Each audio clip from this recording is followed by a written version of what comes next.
Welcome. Hold on one second.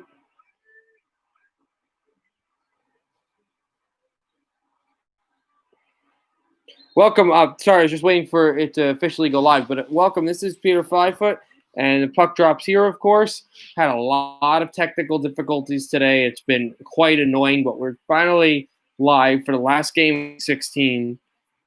The second to last regular season game of live stream. The next one next week will be Philadelphia and Washington. Big game for the division Sunday night. But this one Monday night, New England and Buffalo. Buffalo still trying to become a win would put them in position for the 2 seed, and then they would clinch the 2 seed no matter what Pittsburgh does with a win next week against Miami. Cam Newton gets out of there, thrown, tipped, and across the line of scrimmage, and it'll drop to 3rd and 7. Patriots have been eliminated from the playoffs already. They're just jockeying for draft position.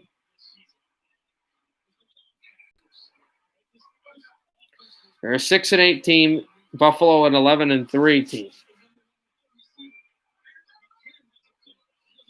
Don't believe Buffalo has lost a game against the division. They'll have 2 division opponents. No, they have not. They have 2 division opponents coming up, New England and then Miami. Here's Newton getting out of there. Cam Newton goes down. A big sack on 3rd down by Jefferson. And the Bills, in a tie game, force New England to punt again.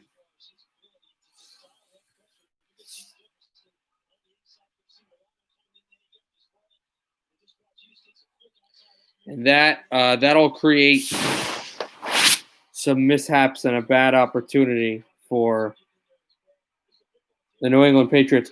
Hey, Josh, what's going on, man? Again, I've had a lot of technical difficulties. My computer, for some reason, is slow. I gotta see what happens with that after the stream, as New England did a great job on punt coverage. So I don't know if I'll be able to live stream some of the games, the hockey game. Let me try to see if I can get that working.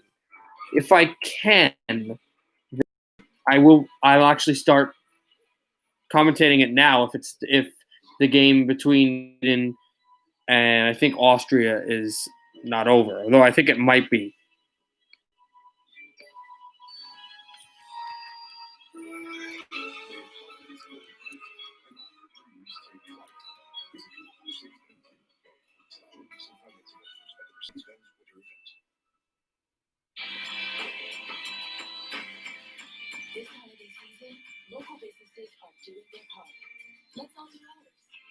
I think I have a lot of tabs open, like not on the internet, but on like other stuff, documents on that are going to have to get taken off or something. I don't know. I'll have to figure it out after the stream. Just so you know, next time you can submit a claim without mobile. Thanks again for rushing over. Are you kidding? This is what 24. Austria, Sweden right now. I don't see anything. Yeah, it's just super slow. Oh, I have an idea.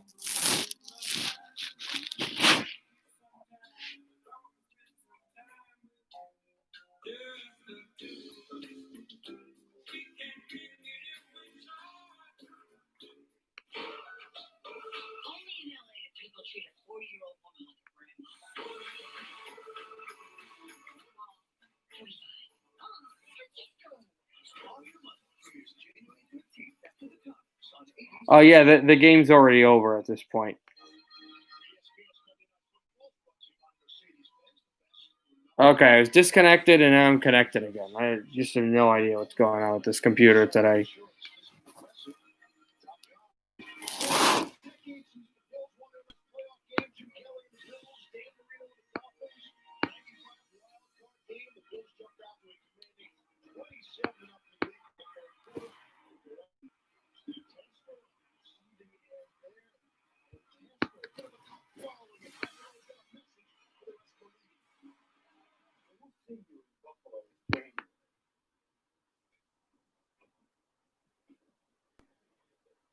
Be ready. Might be chilly.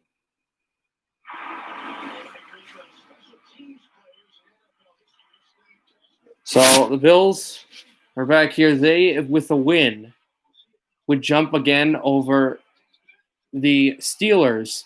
And then all the Bills would have to do then is just win this week, win next week, no matter what happens in the Pittsburgh Cleveland game. They would clinch the number 2 seed and would play whoever's the weakest team in the AFC to get in. Big tackle at the line. The Bills can still clinch the 2 seed if they lose this game, but the only way to do that would then be they would have to rely. They would have to beat Miami, and they would also need the Browns to beat the Steelers.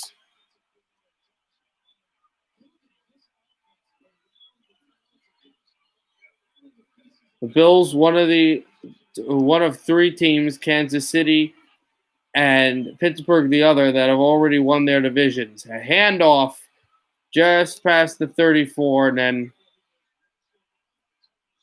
taken down that way.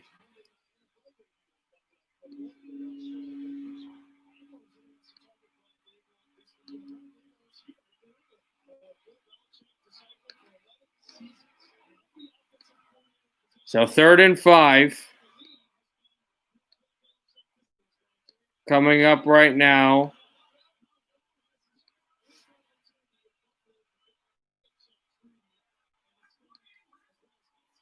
For the Bills. Allen. He has time. He throws over the middle, deflected down. He was looking for Watkins and not able to find him.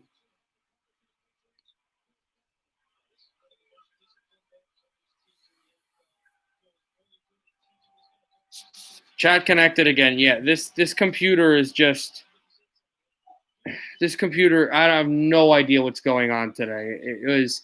I shut it off last night, and then it's just been having a lot of problems today. Buffalo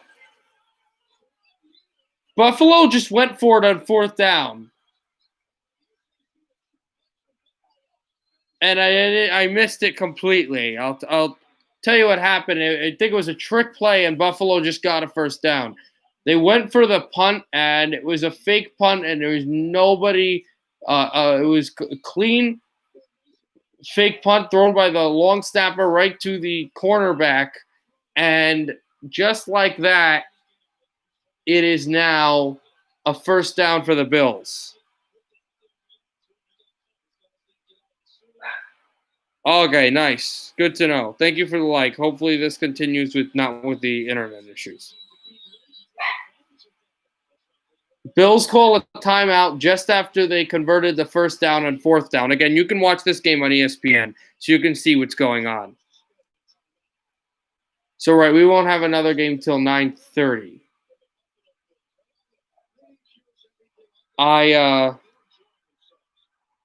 At commercial, I'm actually going to not stop the screen, but I'm going to exit the frame because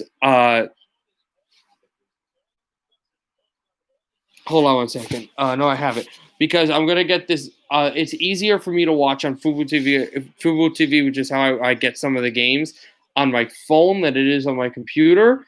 So the phone and I can watch the other hockey game while this is going on, which will make it easier to broadcast. Let me know, Josh, if you're hearing any of this or if you understand what I'm saying. If the broadcast is working fine. Allen gets out. Allen pump fakes, throws short to Watkins. He'll have about 4 to midfield. It's 2nd down. Yeah, let me know if you can hear this, if you can understand this.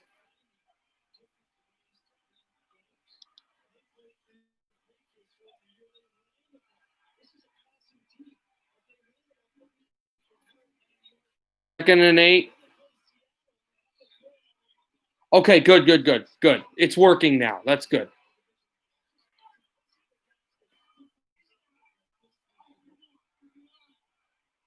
Here is Allen. Under center handoff for about 2 yards, and it's 3rd down. If they don't get the 1st down here on 3rd or 4th, on 4th they won't kick the field goal.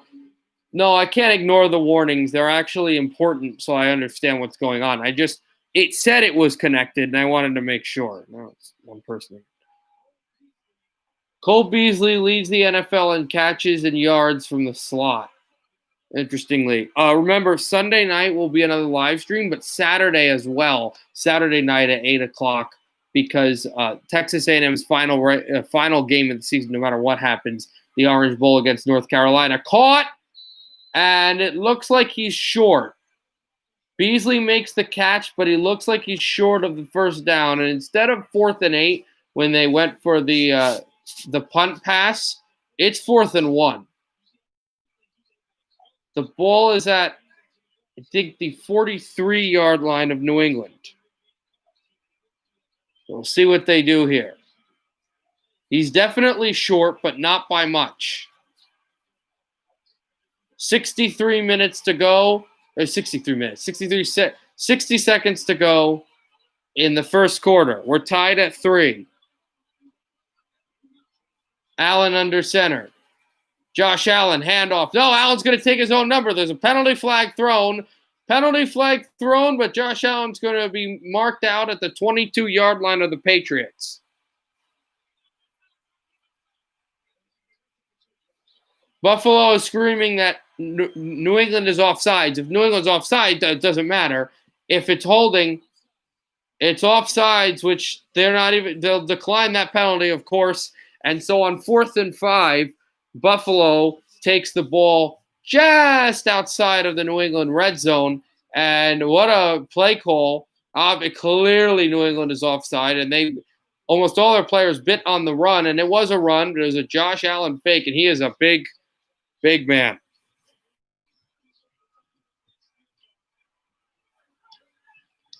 Allen gun.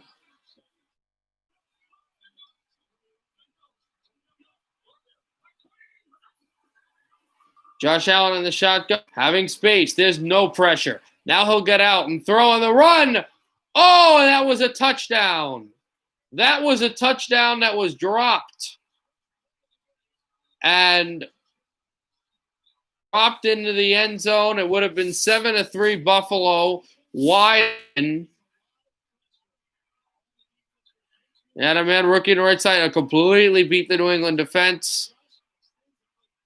Yeah, the right call was the right play. It was a decent throw, but just a drop by Jones. It would have been huge there for him. Allen in the shotgun. They actually marked the 21, not the 22.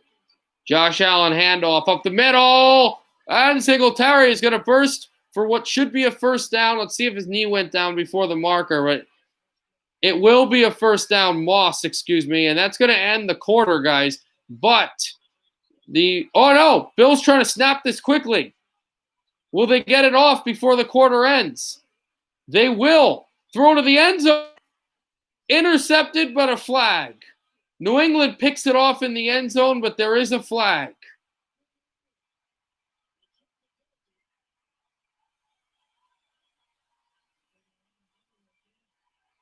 The interception will stand before the first quarter ends if the flag is against Buffalo.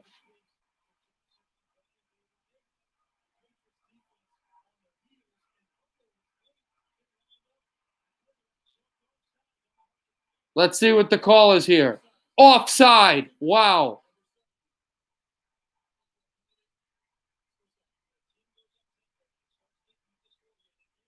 How about that?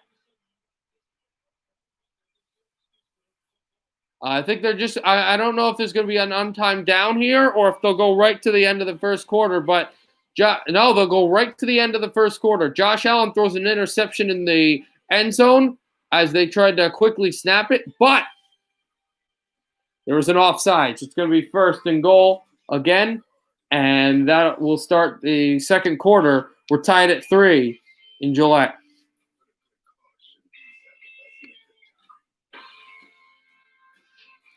There is nothing. Oh, that's right. I said I was going to go get the charger. So just wait here, and I will be back.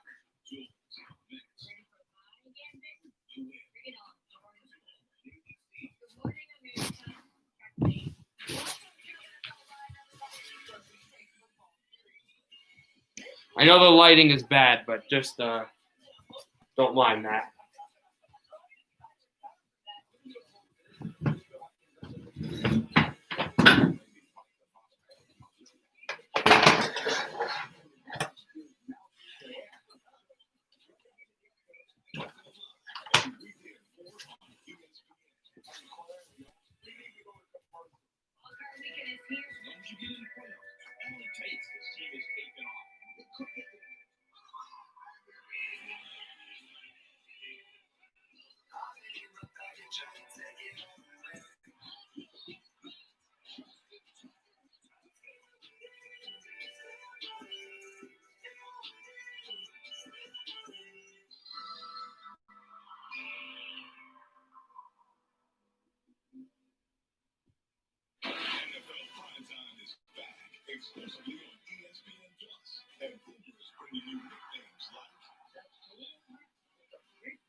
I am back.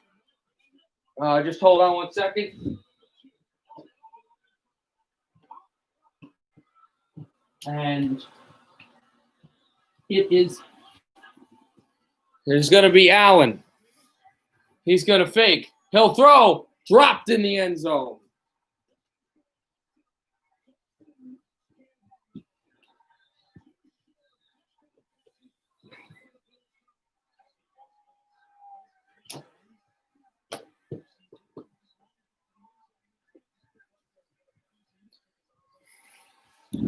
I know the vision is terrible and the audio is terrible right now. I'm just trying to charge my phone so I have a good position for when I stream the other games.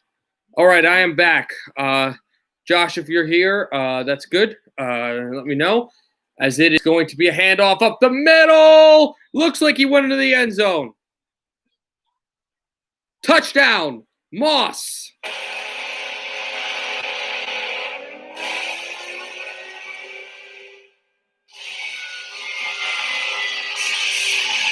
Allen hands off to Moss, and the Bills take the lead. He was hauled into the end zone. 2 drops, but they go for the running play as the New England helmet flies.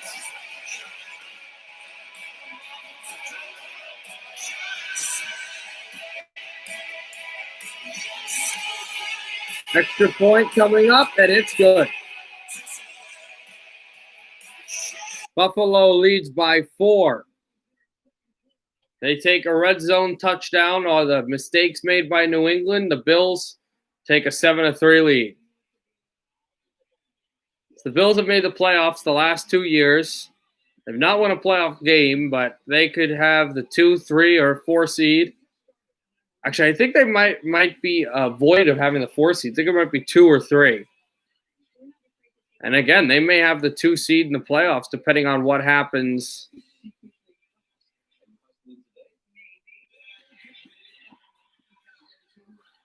Depending on what happens with the games with Pittsburgh.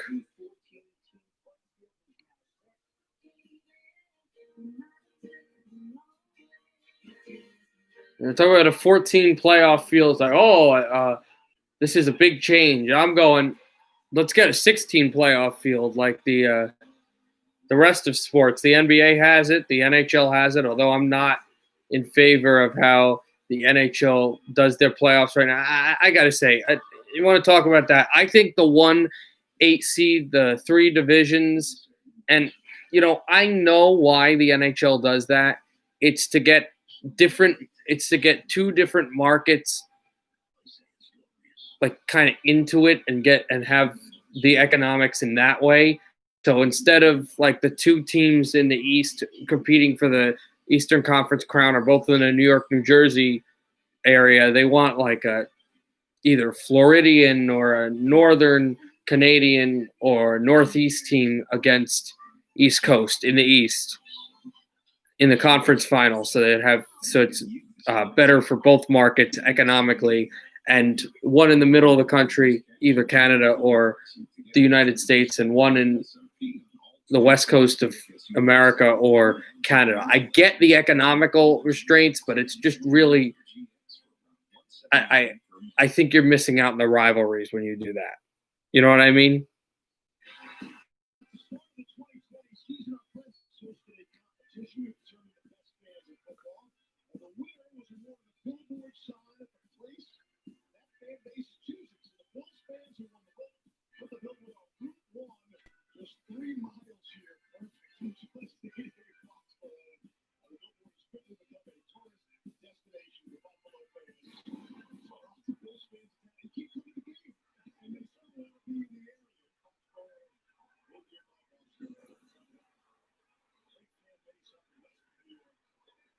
This kick will be taken at the 1. They try to bring it out past the 10. Oh, Bills punt coverage came through. Ball's going to be at the New England 8 where the Patriots will have it. And so Cam Newton is going to be in a bad position. They got shut out the last Patriots game that we did on stream. New England and the Los Angeles Rams, a rematch of the Super Bowl from a few years ago. And LA, who has not clinched a playoff spot, but very well could, is really dominated a team that I don't know if they had been eliminated already, but they were definitely going to be. A handoff for a yard. It'll be second down.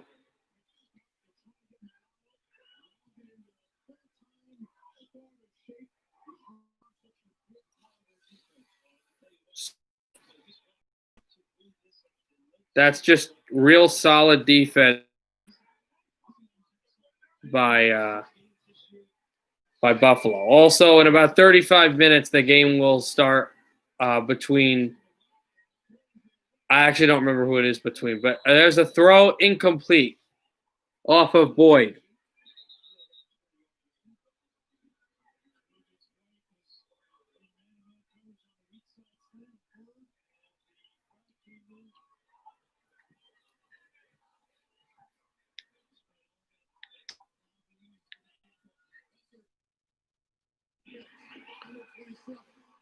Oh, pass interference against the guy that usually doesn't draw that many, Tre'Davious White. So the Patriots are going to get a first down on this play, and that's a terrible call. I don't know if you're watching the game, Josh, but that's an awful call. He spins them around to make a play on the football. He's in the middle of the field trying to make a catch. That's a horrible call. I usually don't say that about officials, especially not a sport that I'm, really know the most about. But that's a horrible call. Handoff to the left side, ran past the sideline and got close to the first down marker. 8-yard gain for the Patriots.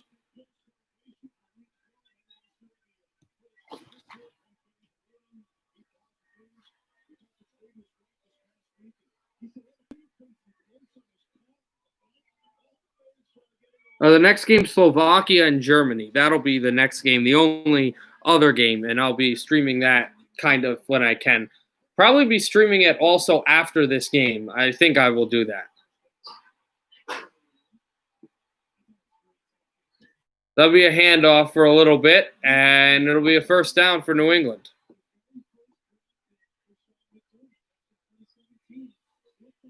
Also, I said 7-3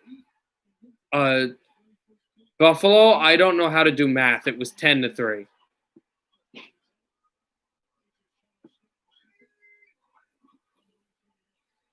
Here's Cam Newton, short screen.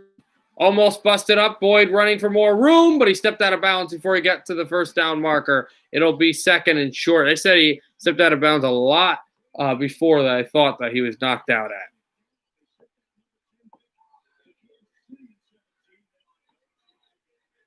It'll be second and 3. Way back in the shotgun is Cam Newton. Newton's going to go for a run there. He will get just after a yard. He's trying to a read option maybe to get about 15. He got 1. It will be 3rd and short for the Patriots after they lucked out on the pass interference call. Newton, pitch, and Michel is going to spin past the 50. Michel's still going at the 41-yard line of Buffalo. Sony Michel, the former Georgia University Bulldog, with fantastic moves. He took the pitch. He moved by 1, moved by 2, and then he had a lot of room to run. And you saw the physical prowess and the speed of Sony Michel, the draft pick of New England from a few years ago. Tom Brady era, they were always running back by committee, but without Tom Brady, it looks like they found their guy in Sony Michel to be the running back of the future. Newton handoff to Michel. Michel breaks away again. Michel with room, running room. He is going to be knocked down at the 12-yard line. That was Taylor, wrong guy. Taylor with another big run, and they are finding a way to run the football in this Buffalo team. And they are deep territory. Newton handoff. Taylor will get past the 10-yard line and about 2 yards.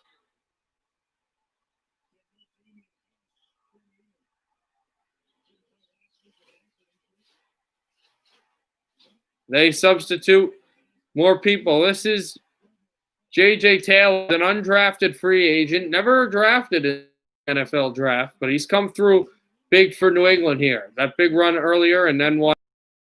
2nd and 7. Cam is in the shotgun. Cam Newton, shotgun snap.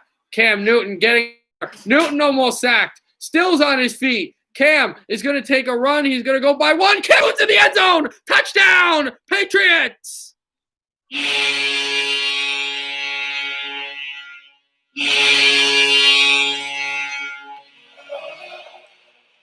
What a run by Cam Newton.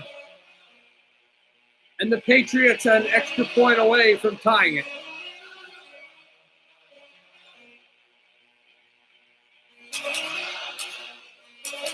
He has the pump fake. He moves in, and then he almost goes down once, almost goes down twice, and he makes this juke here. Right there. Able to juke a few more Bills defenders and hustle into the end zone. Extra point by Folks to tie it. Did he miss it? I think he might have missed it. Not sure.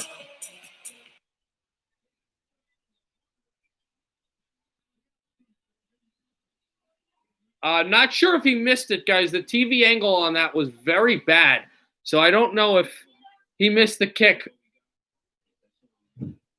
Hold on, guys. I'll be back.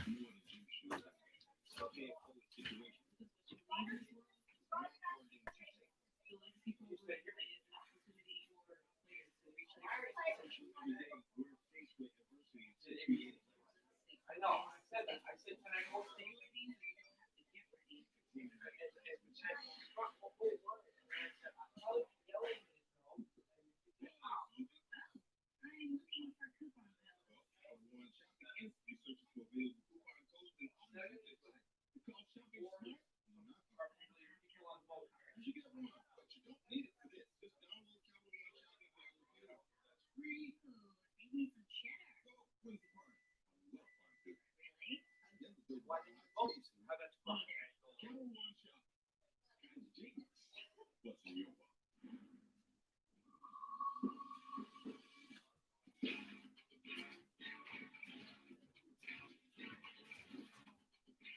Okay, I am back. Again, I'm not sure if the extra point was made, but we'll find that out soon. And also, 28 minutes away from the Slovaks and the Germans playing in their game. A game that I believe it was Slovakia and Germany, right?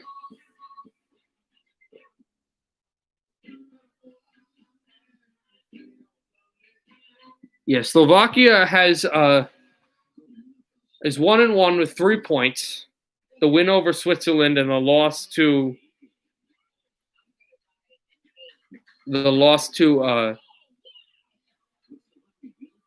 Canada.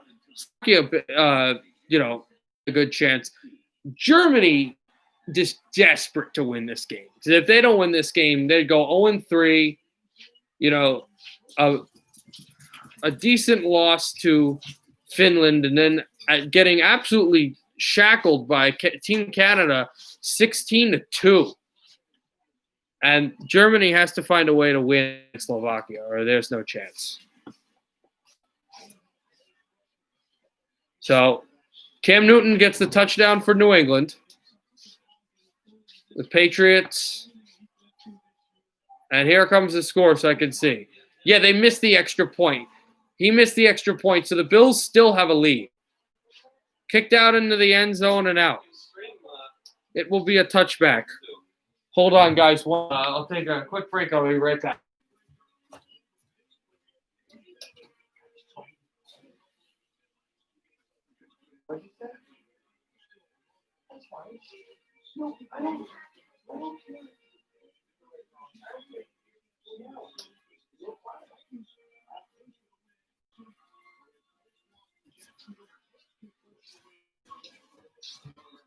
All right, we're back.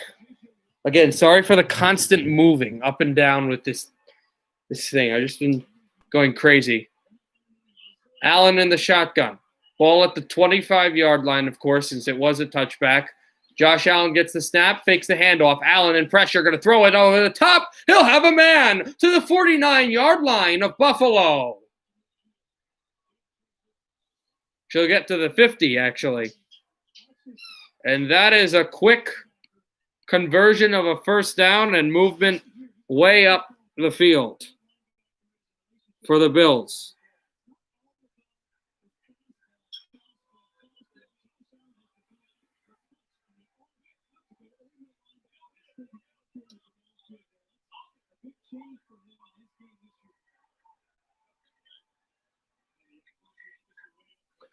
Here is Allen again.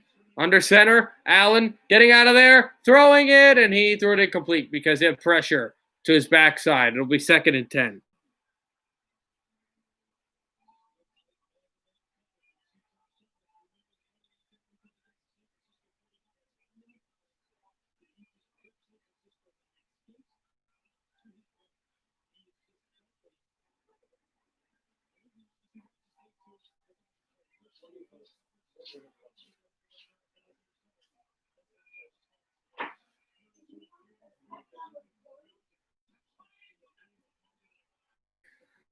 Here is Allen handoff. That goes about 2 yards, just past the 50 to the 49-yard line of New England.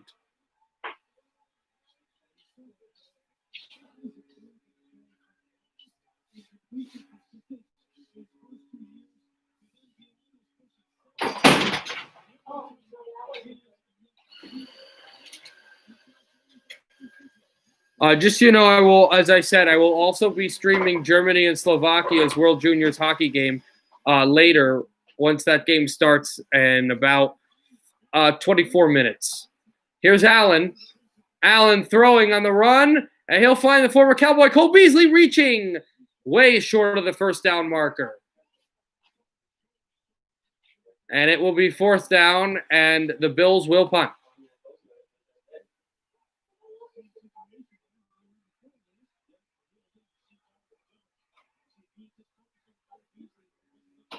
So New England will get the ball. 4th and 2. Are they going for it here? They're going for it. Wow. They've got to get to the 41. He may also try to bark and get them off sides. That would give the Bills the first down. Now they're actually going for it. Shotgun snap, Allen. Allen's going to air it out down the field. He's caught it for a touchdown. Buffalo on 4th down. They convert again, and they score.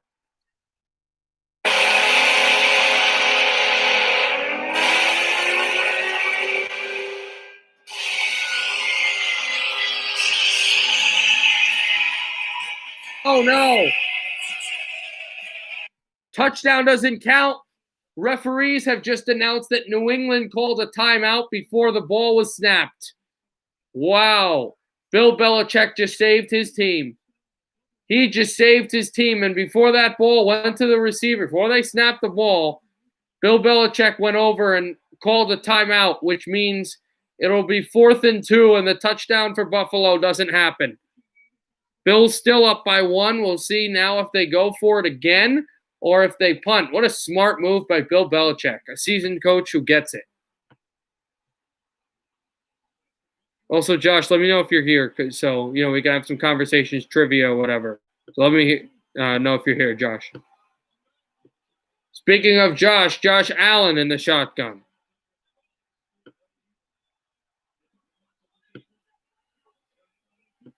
Allen. Josh waiting. Throwing over the middle. Caught. Not a touchdown. It was a first down, had to be. Knox, who lays in the flat, buckets the ball, and it will be a first down for Buffalo. They lead by 1, and now they're going to get the ball to about the 32 of the Patriots. Finding a way to win here, try to win here on the road. Go to 12 and 3, which would, again, as I said, extend because of current records their stretch for the 2 seed over the Pittsburgh Steelers. Throw to the end zone. Overthrow Watkins. And Watkins is still, or Diggs. Why do I keep saying Watkins? Excuse me, Watkins, former Bill. Stephon Diggs. And he was waving at the Patriots corner, Jones. They were both having a really volatile discussion. Stephon Diggs, I think, saying, hey, I could have caught that. I could have caught that. You had to interfere. 7:46 left in the second. 2nd and 10. Allen under center. Allen handoff. Oh, and that was Moss who went down pretty heavily. It's 3rd down. Bills are in field goal range. A field goal would put them up by 4. And would force New England to take a touchdown to take the lead, not a field goal. Although they want first downs here, they want touchdowns. They don't want to play down New England team that's not very good this season. 3rd and 7 for the Buffalo Bills. They're at the New England 28. They've got to get to the Patriot 21. Here's Allen getting out. Allen's going to run for the first down for more, and he will be down at the 16-yard line of New England. First down, Buffalo.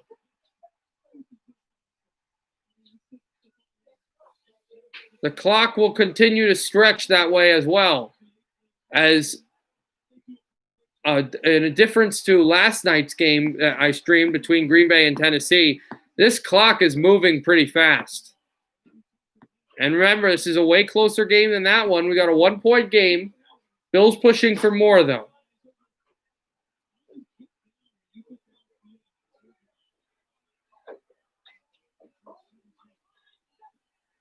Allen in the shotgun. Josh Allen. A deflected screen pass. That will be caught. It'll be a first down. Spinning. And down at the I want to say the 4-yard line of New England. First and goal, Buffalo. Again, Josh, let me know if you're here.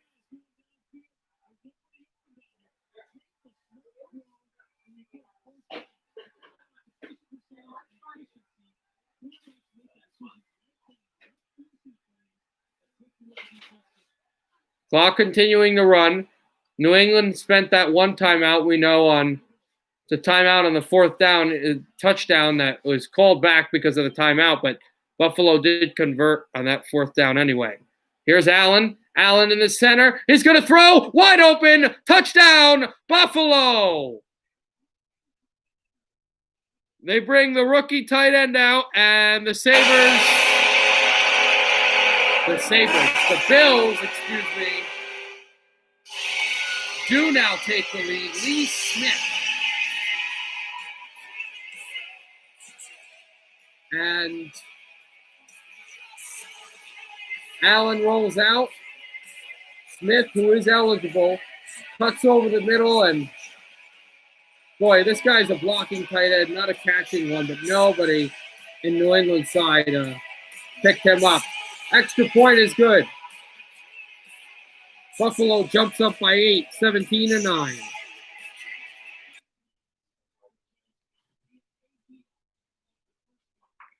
So they'll have 5:32 left in the second quarter before the first half ends. New England trails by 8, 17-9. All right, you're back. Okay.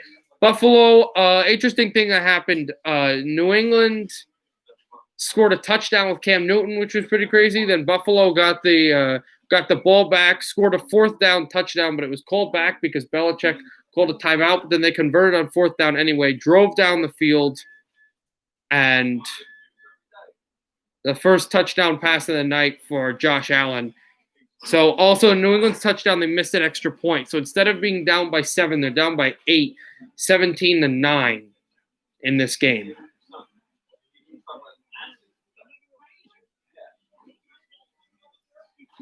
It's still a one-possession game with 5:32 left in the first half. Also a pretty quick-moving game.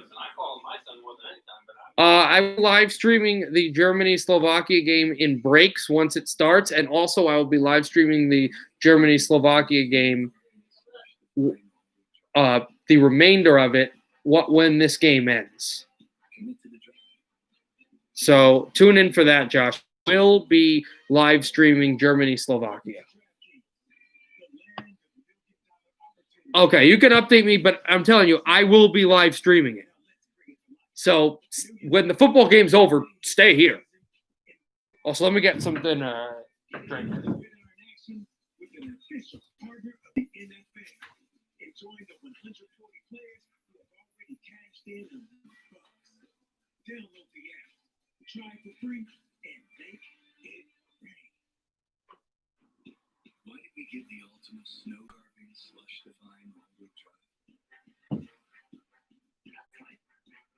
Commit to the drive.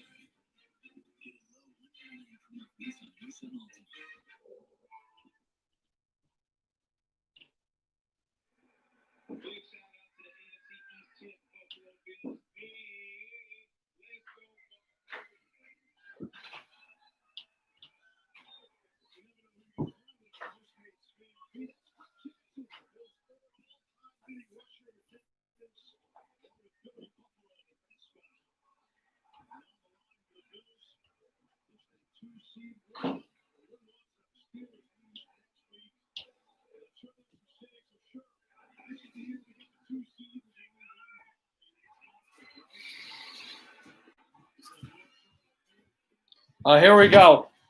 Spun down by the Buffalo defense, by the Buffalo special teams after the kick, which was taken for a few years. Okay. We will also do some we'll also do predictions at the half.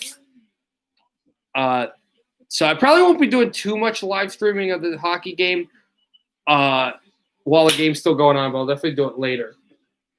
Also, I know I'm not going to tell you, but I know the goal horns of I know the 2 goal horns I'm doing of the 2 teams.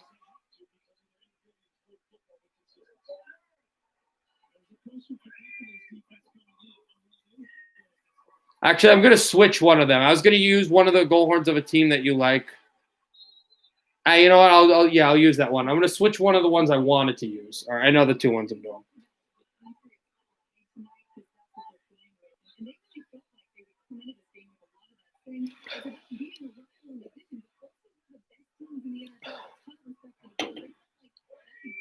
That game starts in 13 minutes, by the way.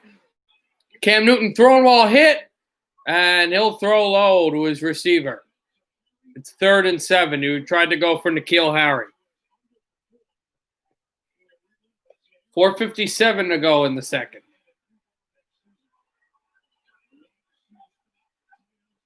Newton in the shotgun. And, New England, late changes. They got to get a fullback off the field. They got to get him off quickly. They finally will, as they had fire wagon line, just like they really had them. Like they had a wagon on fire, basically thrown into the middle and deflected. Corners of Buffalo have been beating the tight ends in the coverage race. Well, I didn't. I had the horns up, but I never used them because they didn't score a goal when I was broadcasting them. But they were, and so I know for next time, the horns were Boston and Washington. One of these two teams you like for today's horns, both of them are from your country. So you should be able to guess one of them. And we will do those. I will tell you right now, it's Montreal is not one of them. Monday Night Football, yep, it is coming to a break right now. I don't know if it was a 2-minute warning or what, but we're going to a break as New England punts away. They trail by 8. Yeah, it's two specific players. It's two specific players. I mean, I don't know. I know Dallas has the most fins in the league, but I don't know. I don't think Boston or Washington. Boston has the most checks, or Washington has the most checks. Even though Krejci is also a check, but he's not right. It was Pastrnak, but Krejci is actually also a check, and the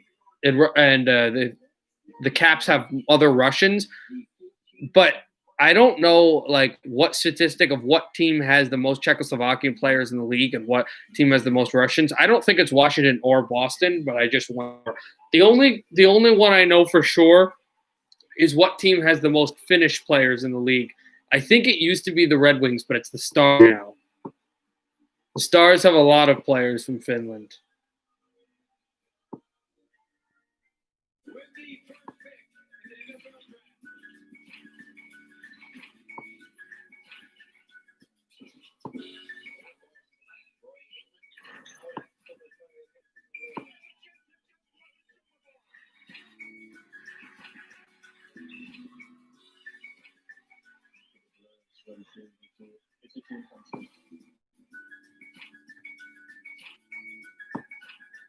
They're all advertising for the NFL draft. That's crazy. It was like yesterday. Remember when we did the NFL draft? Well, oh, actually, no, you weren't there for it. You weren't there for it, but a bunch of other people that you've seen on this stream, not Campbell or Tommy, so I actually know them, but other people. That one Montreal Canadiens fan, I forget his name. A bunch of them were actually on that live stream. Yeah, Heiskanen is one of them. I think Esa Lindell is another. Rope Hintz, I believe, is also from Finland. John Klingberg is Swedish, but there's a bunch.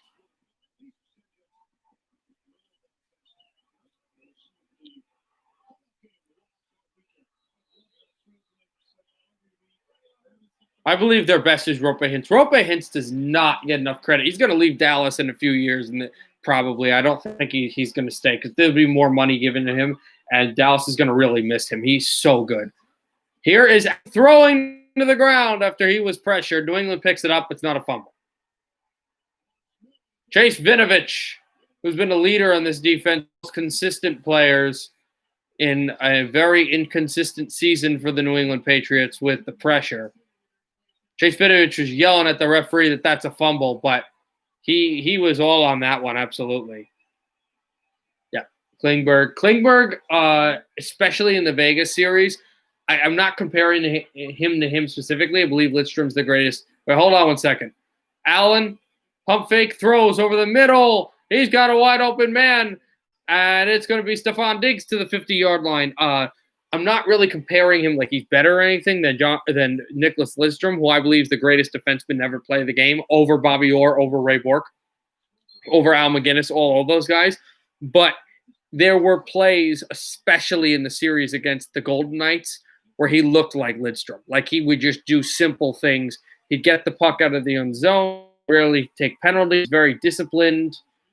When he would take penalties, he'd get on us and make a good play. There is a Van Noy, I believe, a New England Patriot injured field, and he would do simple passes, little wrister. They're going to commercial right now because of the injury timeout. So there were some things where I believe Jamie Benn probably, and I know everything.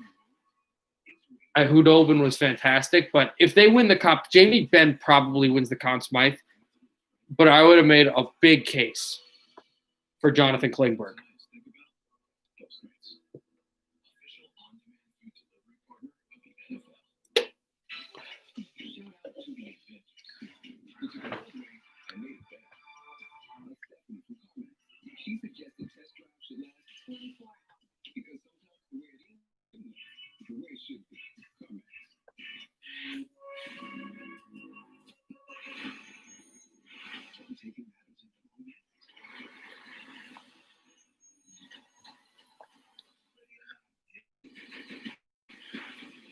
Lidstrom over Oral Day. Wow. Okay, you agree with that.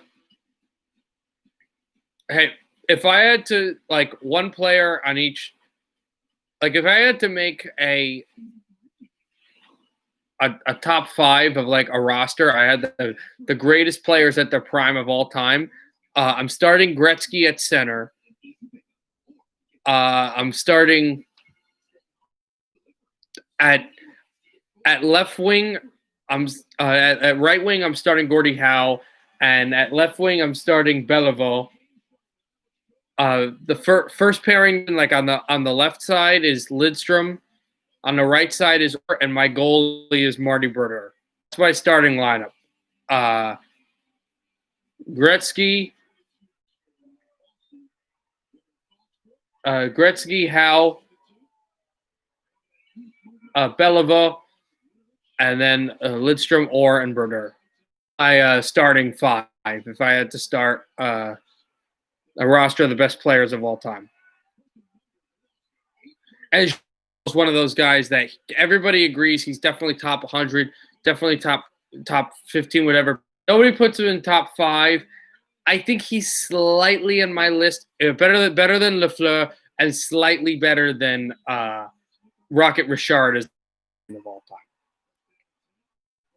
Montreal Canadian, not Canadian. In my opinion, the greatest Canadian of all time, and I know you'll disagree with, the greatest Canadian of all time is Brodeur. There's Allen. Allen throwing over the middle, caught, and it's Stephon Diggs. And Stephon Diggs is going to go. Is that clean? Yeah, it's a touchdown. No penalties. Touchdown, Buffalo. Stephon Diggs, 50 yards. He hugs Josh Allen. They now lead 23-9. Extra point to come.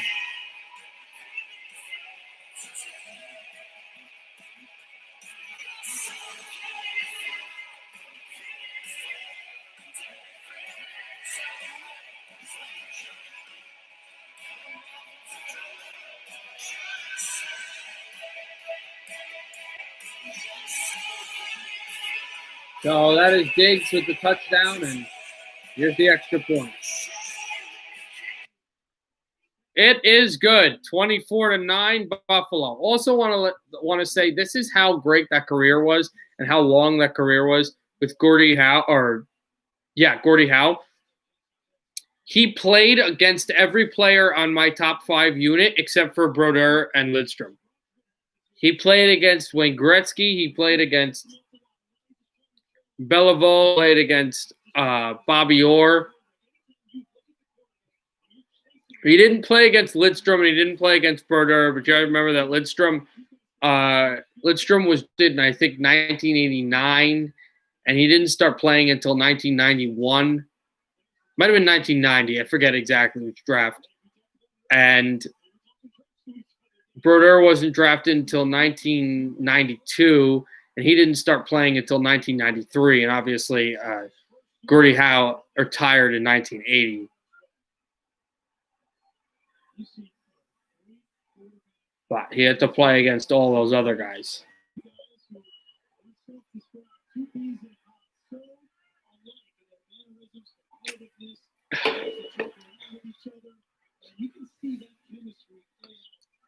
.355 to go in the second. Buffalo to kick this off. Take him past the 10. That's the 5. That's the 20. Close to the 25. Doesn't get there. And then it was a difficult tackle. Penalty flag. And we got a little brouhaha between New England and Buffalo. I don't care what the records are. This division doesn't get stale. And Chase Vinovich is really angry. Since that incompletion that he thought was a fumble, he's really getting into it. Also, we've got 2 minutes until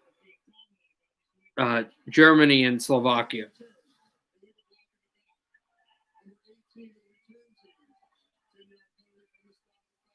A penalty against Matthew Slater, one of the greatest special teams players of all time, and a rare penalty for the New England Patriots. And so that's going to cost them 15 yards and make the Patriots are going to have even worse advantage. The Bills have been talking to the Patriots all night. They've been yapping, but they've put it on the field. Newton handoff for a yard after he spun away. It'll be second down.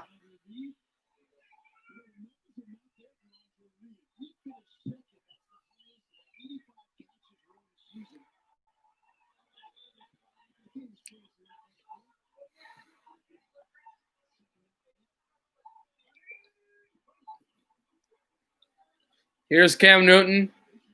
He pump fakes. He still pump fakes. He runs out, and he'll be hit out of bounds. Should be noticed also that the New England Patriots, who did win in their one other meeting that we broadcasted earlier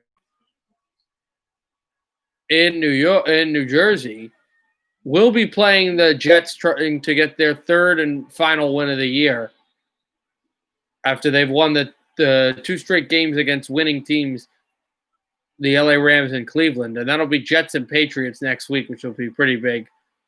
3rd and 1 coming up.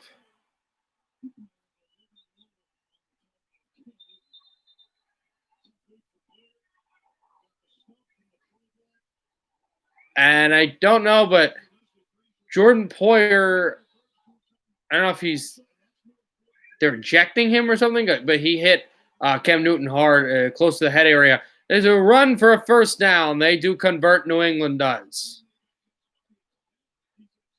Score predictions for the hockey game, I will say 5-2 Germany.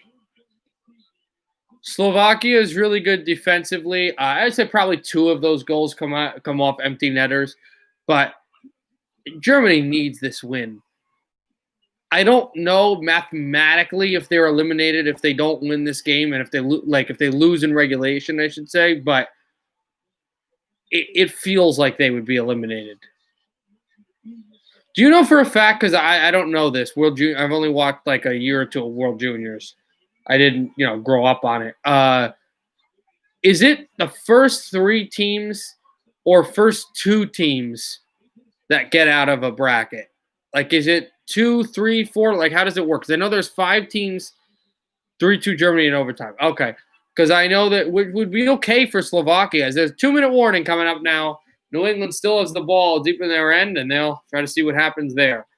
Because I know that there's 2 major divisions, 5 teams in each division. So I don't know. Is it the first 3 teams that get out of a division or first 2? First 4. Oh, wow. That was more than I expected.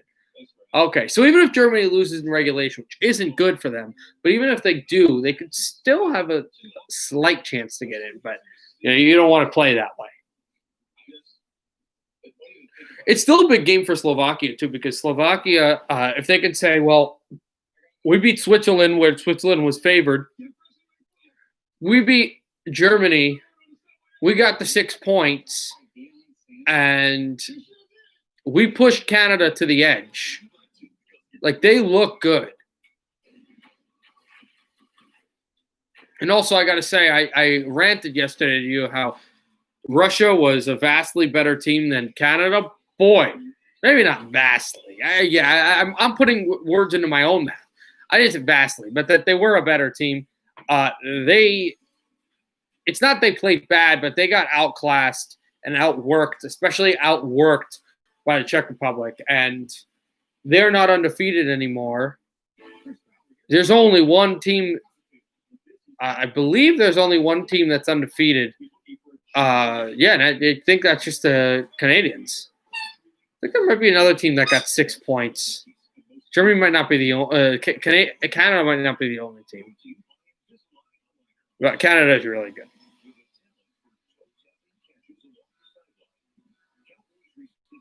I gotta say, Askarov played really good, but he just got outclassed by Parek. His name was the Slovakian goalie, or not Slovakian goalie, Czech goalie. He got outclassed. Also, this is not some young goalie that is great in his home city, and he caught fire for a game. No, they show the bridge in Boston. It's funny. Show right now on ESPN, Bridge to Boston. There's a building, a square building to the left. It's where Canuck Dreams. It's where our Canuck Dreams died. I believe that's TD Garden, where the Bruins. The Bruins play their hockey. Yeah, Russia and Canada, I believe. That was a really good game. It was a coming out party for a few good Canadian players. Here's a pitch to the outside. I will say, though, because I've seen a lot of lists, like Finland has been expected. People are like, oh, okay, Finland. But, Sweden, that was the other team that's undefeated. People are like, from what I've seen, Sweden came in like really underrated. Like a lot of people thought that Sweden was going to start choking, like they'd only win one game in the actual tournament past the stages. Thrown for a short passing, and like Sweden is playing a little angry, and yeah, people are saying like, oh, Sweden's like they're a good team, but I don't know how far they'll go. I think Finland's better than Sweden. I'm like, I know it's World Juniors, but you don't watch. And all respect to Finland, and they've got a great team, and I know how they do against America, but you don't watch Sweden enough to know that they're one of the best teams in the world, probably third. Second down after a big sack by the Bills. Oh, okay. I didn't watch the whole game. I didn't have NHL Network at that time. Now I do, so I can watch the games. And that was yesterday, of course. But not yesterday. It was last year, of course. But the Team Sweden just like I'm American, and I'm okay to say that throw over the middle and call it like. But people were saying this year, there are a lot of people saying, Russia's the second best, and then the Canadians. But the Americans, they're better. I think they're much better than Sweden and Finland. I'm from the United States. I love America. I don't think America's better than either of those teams. Not yet. They haven't shown it. They haven't shown that they're better. That they're better than Finland, who we match up pretty bad against. Cam Newton getting out of a sack. Newton going to throw on the run. Dropped with 12 seconds to go, and it'll be fourth down. And we're definitely not better than Sweden. Like it's kind of scary too. A lot of pundits and a lot of people are saying like Canada's the best team in the tournament, but this could be America's chance to go really far, and we're stacked in this, and that's not good. That's not a good thing to have. Disconnected again. All right, connected again. We're good. Bills will take a timeout now, up 24-9 with 12 seconds left.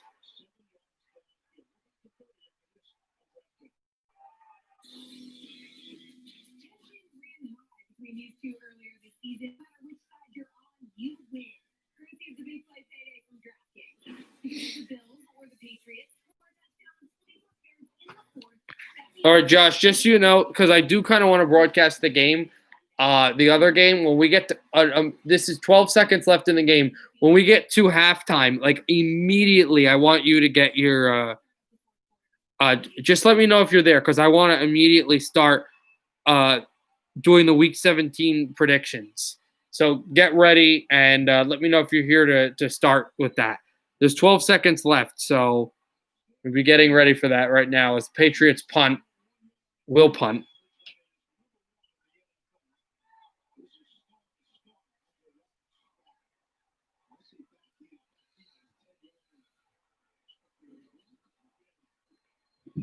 And this punt will just be taken outside the 15-yard line.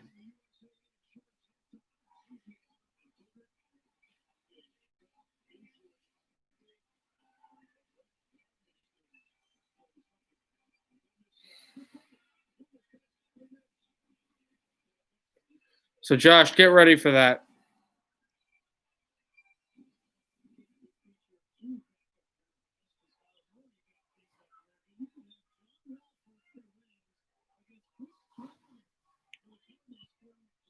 Bills will take a knee, and second quarter is over. Josh, if you're there, I want to start doing the NFL predictions for Week 17. They're also just about to drop the puck in the Germany-Slovakia game.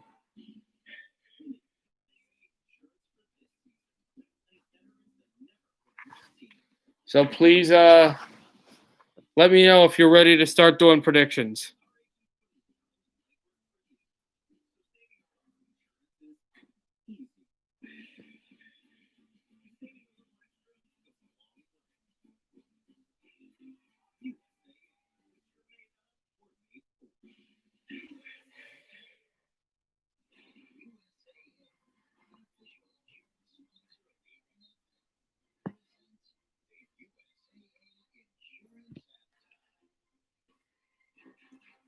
All right, at halftime right now. I'm waiting to see if you're ready.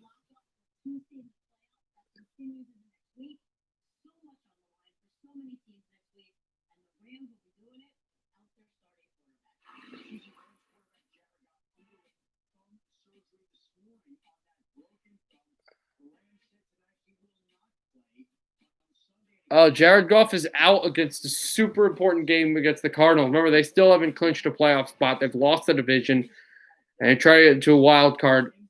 3 of the 4 teams vying for a wild card will get in: Arizona, LA Rams, Chicago, and no,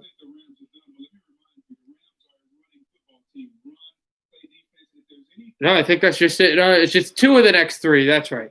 2, because Tampa Bay's already clinched. 2 of these 3 teams will get into the playoffs: Chicago, Arizona, and the LA Rams. One of those teams won't get in.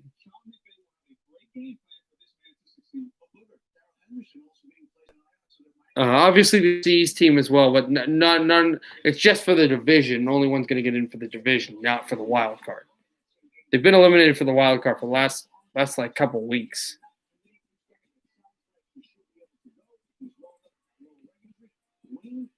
All right. You haven't answered me right now if you want to do predictions for the games, so I'm gonna go right into the Germany game.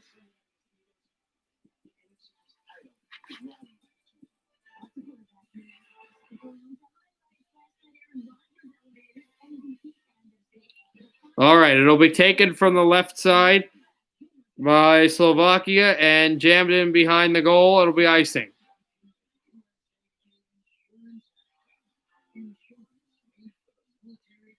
Icing against Team Slovakia, I believe.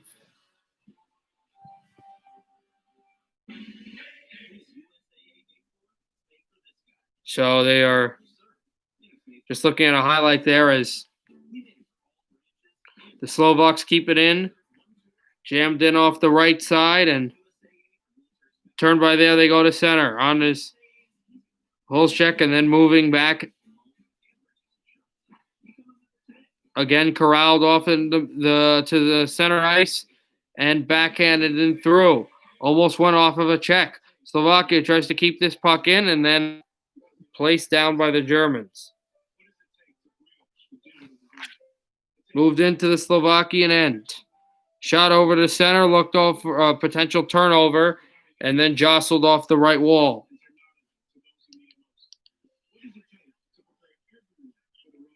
Continued it on along in front and behind his cage.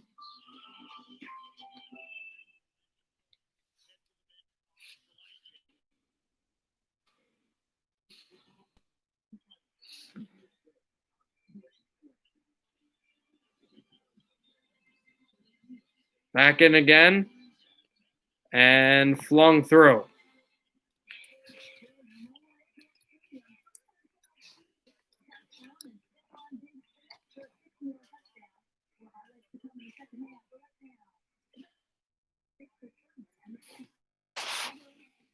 Still flung in behind. The Slovakian goal, they try to get out. It's backhanded off of where Smolinski was. They try to go off the boards by the Slovakian bench. The changing. Germans will move off of center, backhanded in. Guslav will stick handle it back, and they try to race in for it. Gotzel will play the puck. Back off the wall again. And controlled. Team Germany trying to get out. Still behind the net. They work in behind. And tries to skate over to center. And spike off the puck, spike off the stick. Back in behind, try to backhand it through. Still first team Slovakia, almost picked off by the Germans. And it goes to center, a clearing pass again. It's been very efficient defensive hockey by both teams early in this first period, 15-15 to go. In period one. Backhanded through off of center again, and then controlled off the right wall.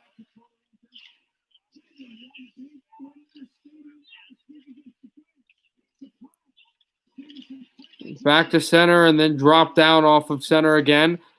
Team Slovakia moving it on along, and they try to control, goes to the left circle, finally having a chance on goal, and never was able to maintain it. All right, I'm going to wait till the puck is stopped, and now it is. Okay, we'll stream that game a little later. I want to do NFL predictions right now. So we're going to start. The Cowboys. No, yeah, sure. The Cowboys. The Giants, Josh. An incredibly integral game.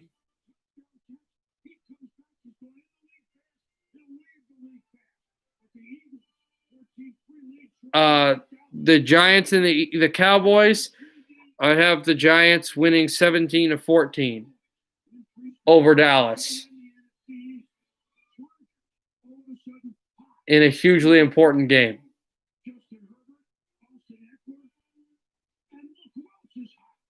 So, who are you picking? I'm picking the Giants to win 17-14.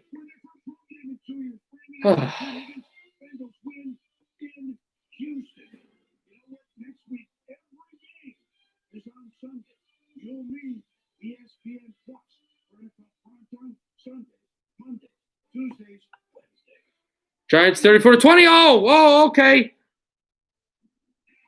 Just when I decided to go off that. All right, Germany's up 1-0. Okay, we'll stream that a little later. Jets and Patriots in a game that is just, well, the draft position doesn't really affect either. If you're the Jets, though, a win might bump them down to draft pick number 3. I'm not sure. They can't get draft pick number 1. So the Jets and New England, who wins that game? I say the Jets win their third straight. I say the Jets win their third straight 24-14 over New England. What's your pick? All insurance plans offer comprehensive coverage, and you cannot be denied due to a pre-existing condition. Experts are available to guide you through the process. Visit getcovered.nj.gov and enroll by December 31st.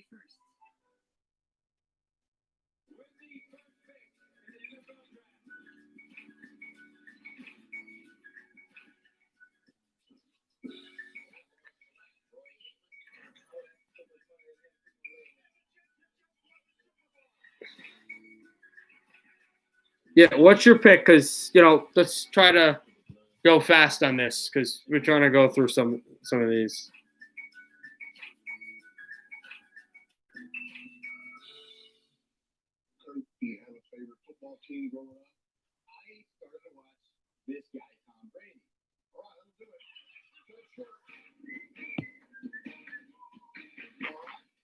Um,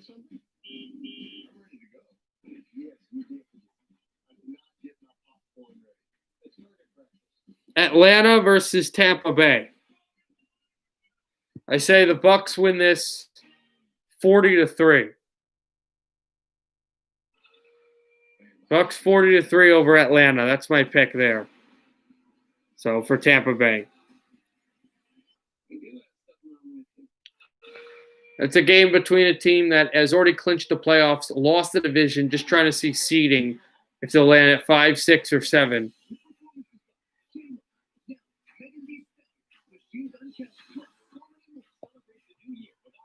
Bucks 31-0. Okay, Atlanta's already been eliminated for the playoffs. They'll just try to get draft position. Two teams trying to get draft position already been eliminated from the playoffs. Detroit for the last, I think, 2 weeks. Minnesota just got eliminated with the Chicago win on Sunday, yesterday. So Minnesota and Hockey Town. I say the Vikings win this. You know what? Lions. Lions will win this 31-13. Think Stafford has a day. They'll also have a good running game in that game. So 31-13 Detroit.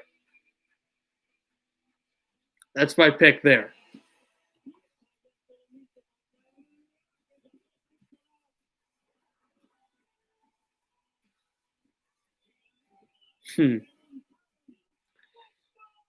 Pittsburgh versus Cleveland. I say the Browns win 24-20. 27-20. 27-20 Cleveland. Also something that should be known, this game, most Pittsburgh and Cleveland games don't have this factor. For some reason, the Steelers and the Cleveland Browns, when they end the season, it's always at Heinz Field. This game, no. This game is in Cleveland, which the Browns will have a chance to clinch a playoff spot, which would be huge for their home fans. Browns, I say 27-20 over Pittsburgh. Wow, Pittsburgh, you have winning. Baltimore over Cincinnati.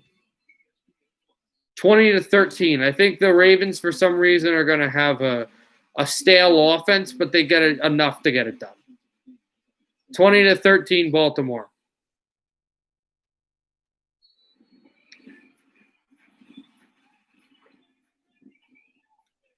That's my pick there. Ravens 20, Cincinnati 13. Let's continue to go here.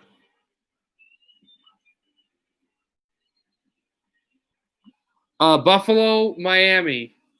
I think Miami will win. Miami will win 20-10 over the Bills. 20-10 Miami. They're going to start kicking off soon, so do one more game. Once you tell me your score for Miami and Buffalo, Vegas and Denver, and then we'll come back to that. The first 425 game. There's a lot of 425 games. In fact, there's no 405 games, but there's a lot of 425s. Okay, we'll do Vegas and Denver. Both teams have been eliminated from the playoffs already. I say the Raiders win 35-0. 35-0 in Mile High City. Raiders win. And then we'll go to some more of the 425s and the huge 8:30 game later at commercial. So 35-0 Raiders. What's your pick? Okay. The next game is Seattle, San Francisco, but we'll do that one. We'll start that one at the next commercial break. This will be kicked and touchback as it hits the end zone. Bills will get the ball.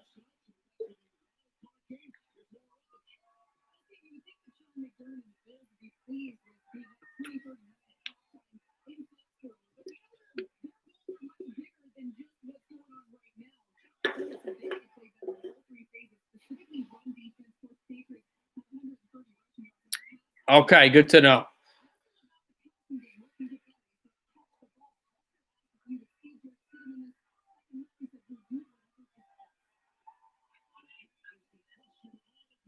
Here's Allen. Allen gets out. Allen throws on the run to the sideline.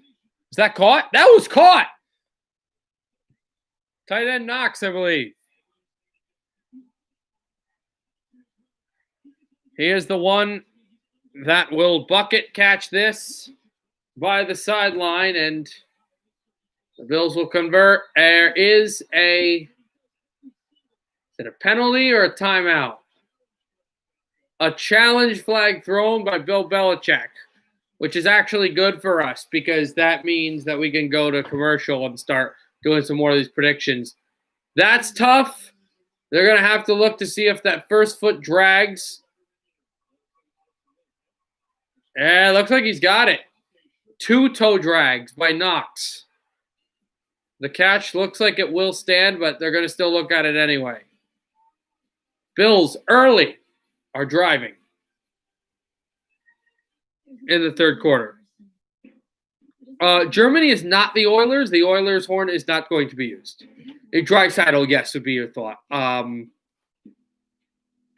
Germany is not the Oilers. Obviously, I haven't picked it yet because. All right, here we go. Seattle, San Francisco. Seattle wins 29-6. To 29-6 or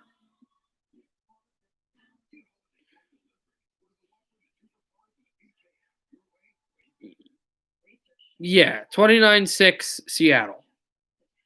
Okay. The game that's probably Seattle still will be looking to see what seed they get.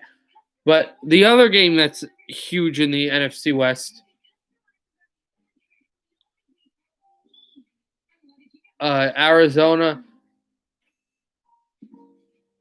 versus LA, guys. LA Rams and the Arizona Cardinals. Cardinals win against the LA Rams backup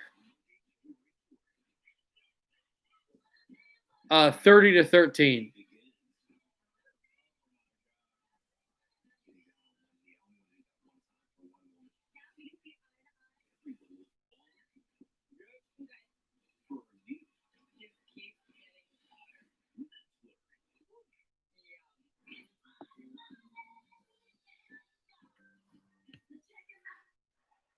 Here we go. Here's the call. 1-1. Wow. Slovakia come back. 30-13 Arizona is what I'm saying.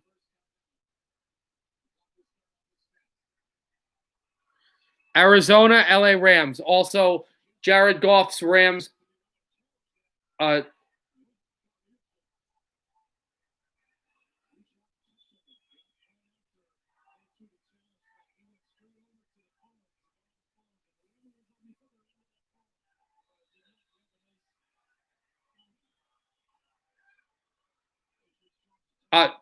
So it is a first down. Anyway, Rams 21-20. Oh, with the backup. Okay, because Jared Goff had a thumb injury. Here's a screen to Diggs. Diggs makes a fake. Diggs will get the first down just by midfield.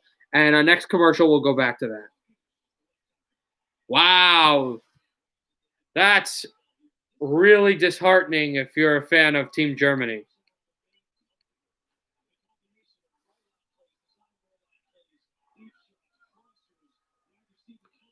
We've got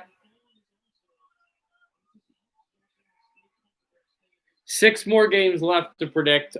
5 of them in the 425, and then the final huge game between Washington and Philadelphia. Allen gets out.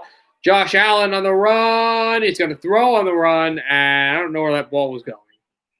Incomplete. It'll be second down.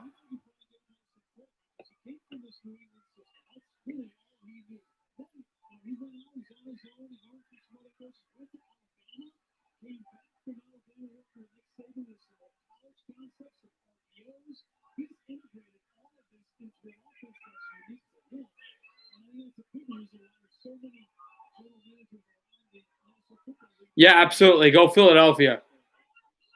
Fly Eagles fly. And I never say that, but it's so true.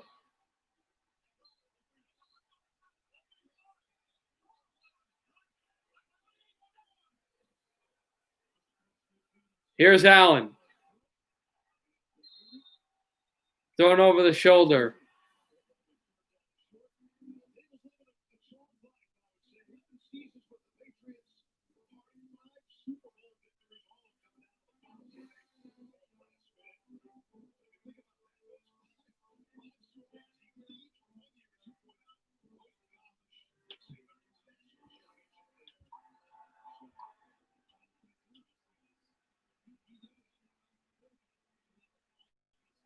They talk about Brian Dable, the coordinator for Buffalo, who was a coordinator involved in 5 of the 6 New England championships. The first 5, and then just was not there for the championship over Los Angeles.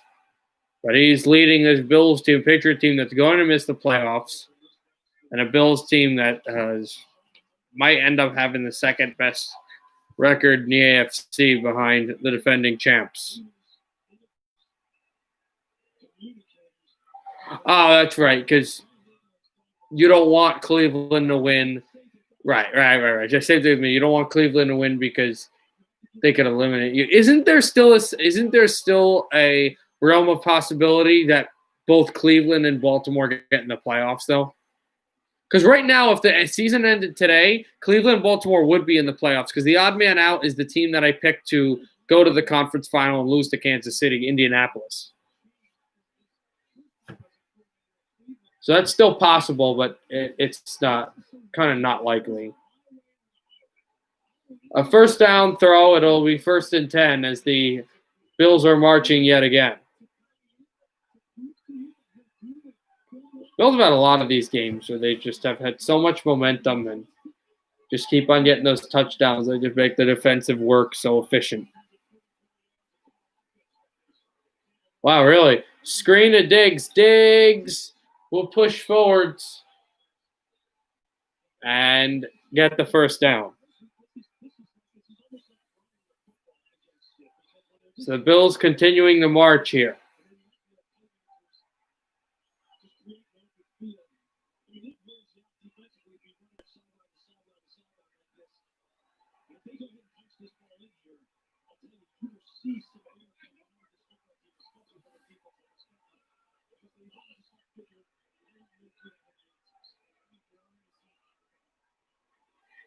Here's Allen in the shotgun. Fakes the handoff, throws over the middle, first down, and then Diggs broke a tackle and waltzes into the end zone, throws the ball to the rafters. Touchdown, Buffalo.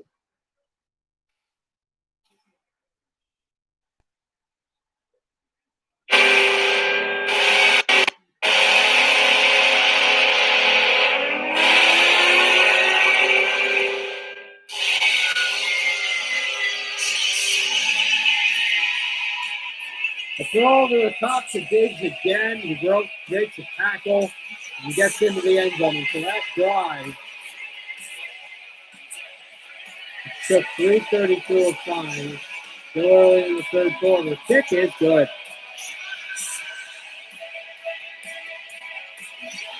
Buffalo extends this big lead. And they are continuing to march on New England. Much easier game than the last one they played. Diggs, Allen to Diggs, and Buffalo continues to lead. All right, let's go here.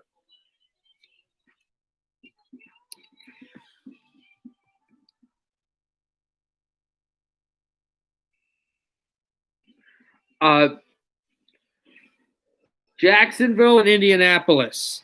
Jacksonville and Indianapolis. Who wins that game? I say the Colts win 34-0.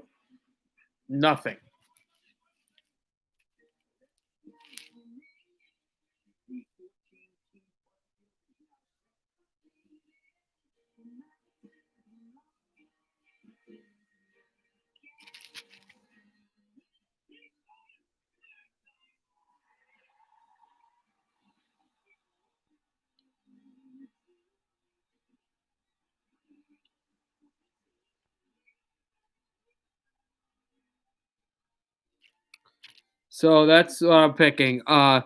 Tennessee and Houston.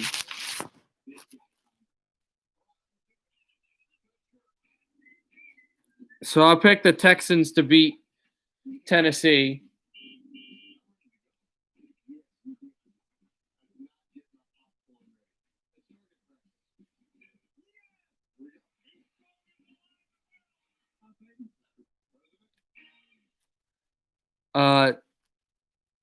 I'm picking Houston to beat Tennessee 37-34 in overtime. 33-30. Oh, if we could beat Tennessee in overtime, I would be so overjoyed. I mean, it would still make my day really badly if the Giants don't win the NFC East, but it would be really fun. Kansas City and the LA Chargers. I'm picking the Chargers to win 37-31 over the Chiefs. I think the Chargers will give the Chiefs their second loss of the year. Even though it doesn't matter, the Chiefs already have the best record in the league, and the Chargers' loss actually probably helped them in draft position. I think the Chargers will win 37-31 over Kansas City. Whoa! You have Kansas City just demolishing the Chargers. Okay. Hitting the 50-point mark. All right. There's 3 more games left to talk about, 2 425s, and then the nightcap, 8:30. We'll talk about them at the next break. Kicked out of the end zone. Predict them.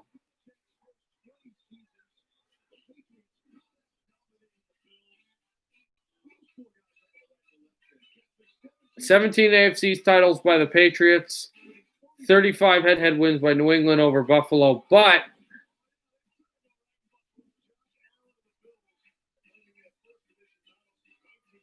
the Bills are going to win their first AFC title since '95 after they had those 4 straight Super Bowl appearances. And also, they would sweep for the first time since they said since like 1999. It would become the first first Bills team to sweep the New England Patriots in the season series.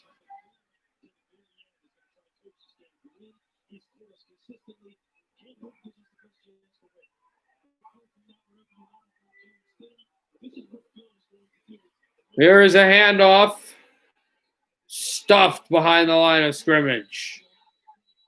Bills come up big. Zimmer on the tackle as well. It's 3rd down just like that.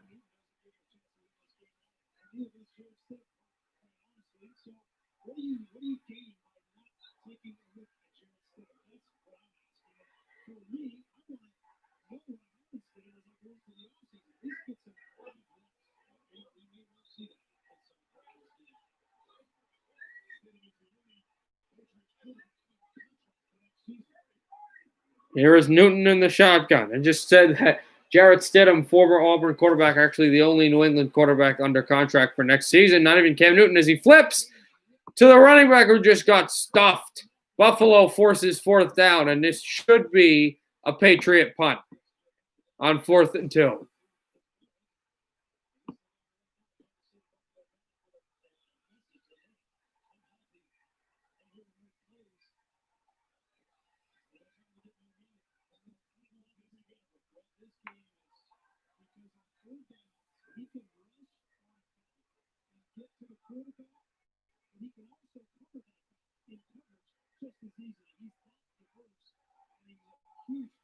New England getting ready for the punt. This will land caught by the 15, that's the 25, to about the 27 of Buffalo. Josh Allen going to get the ball back, his team leading by a lot. So maintaining this big lead. All right, let's go. Chicago beats the Packers.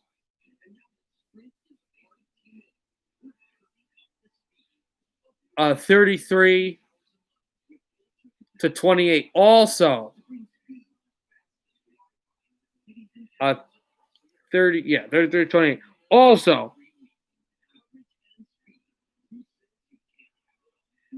that 33-28 win by the Bears actually mathematically probably in the games I clinched, That probably eliminates the Rams from the playoffs because Arizona would win and Chicago would win, and then those would be the 2 and the 3. Yeah, it would. It would. Actually, I'm not sure. I don't know if Chicago can get into the playoffs with Arizona also there, because LA might have a better conference record, but I don't know. So that's what I'm saying. I'm saying Chicago wins over Green Bay. So tell me what you pick, please, so we can go on to the next 2 games.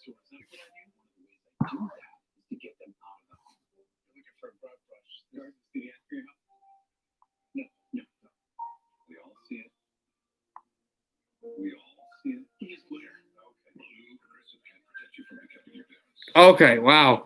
Big Green Bay win. New Orleans and Carolina. Panthers win 28-24. Panthers win 28-24 over the Saints.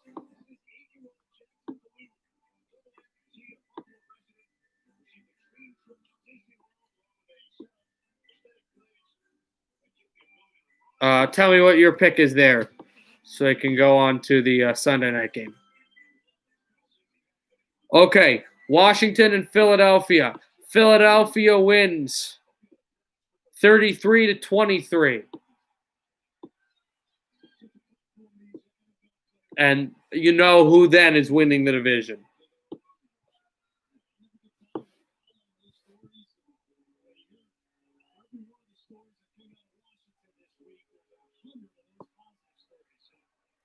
So that's the pair. Philadelphia 33. Yeah, I'm ready for the hot take, but quickly tell me your division thing so we can get next next commercial we can actually start broadcasting the Slovakia-Germany game. Here's Josh Allen. He's going to loft it long down the field. Incomplete. And if Diggs gets there and catches it, he either gets tackled inside the 10 or Buffalo scores another touchdown, leading 31-9. If the Giants win, I would be so happy.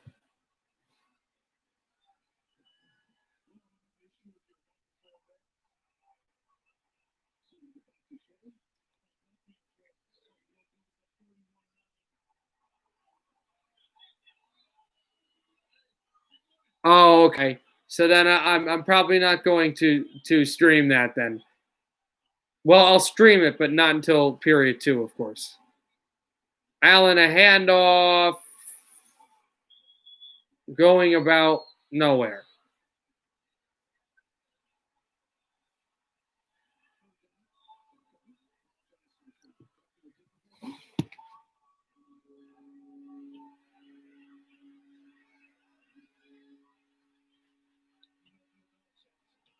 Wow.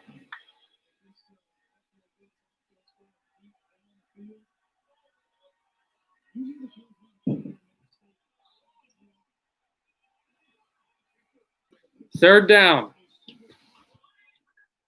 For the Bills, Allen in the shotgun. Josh Allen has the pocket. He's going to throw long down the field over his teammates. Now the inaccuracy is showing, but he is calling for a penalty.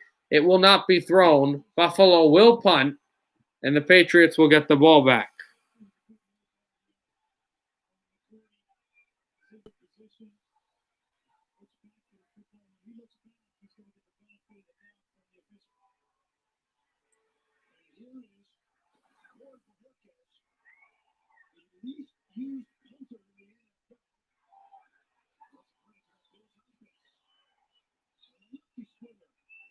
This punt will be fair caught.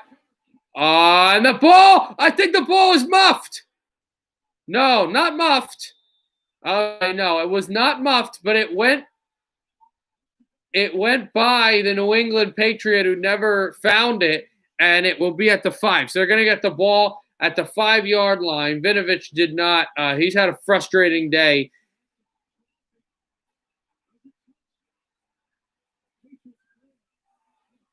They're going to have to look at this again because it definitely goes to the 5, but they're going to look at what I thought initially happened, that it was muffed. Because if it did hit a New England Patriot and it was muffed, Buffalo is going to get the ball at the Patriot 5, first and goal. Right now, that's not the case, and it's just a pinning punt, but we'll have to see. Okay, end of the first period, 1-1. Okay, cool.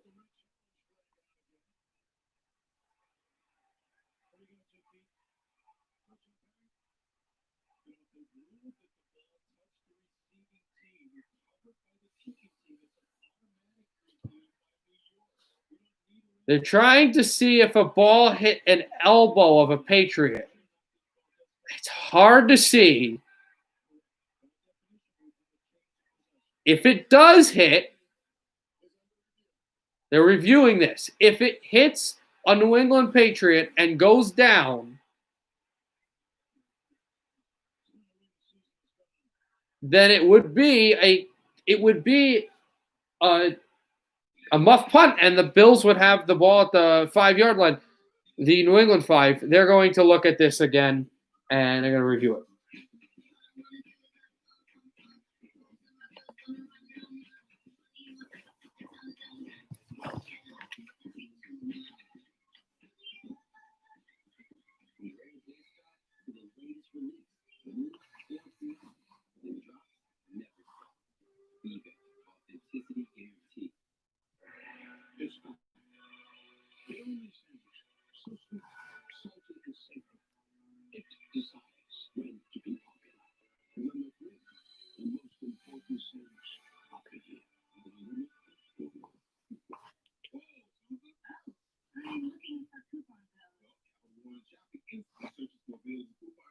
Why is my eye itching me today? Itching, not itching me. That sounds weird.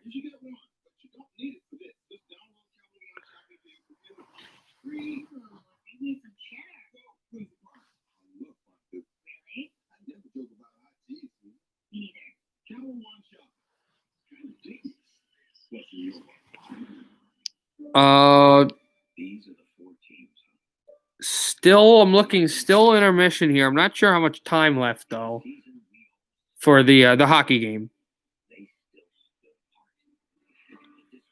Also, I know that you're not too much into basketball, but I was looking at something on TSN. The Clippers, they were down at 50 at the first half. I don't know if you saw that. It's pretty crazy.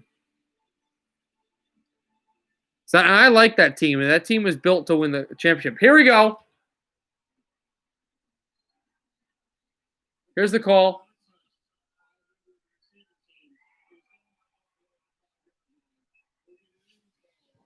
Oh, the ball did not touch this thing. It did not touch Olszewski. If it did, the Bills would have first and goal on a muff punt, but it did not touch the Patriots. And also, Cam Newton has been benched. Jarrett Stidham is now in for the Patriots. Okay, good to know.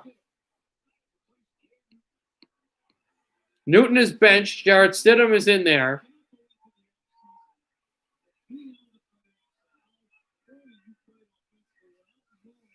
They're losing by 22.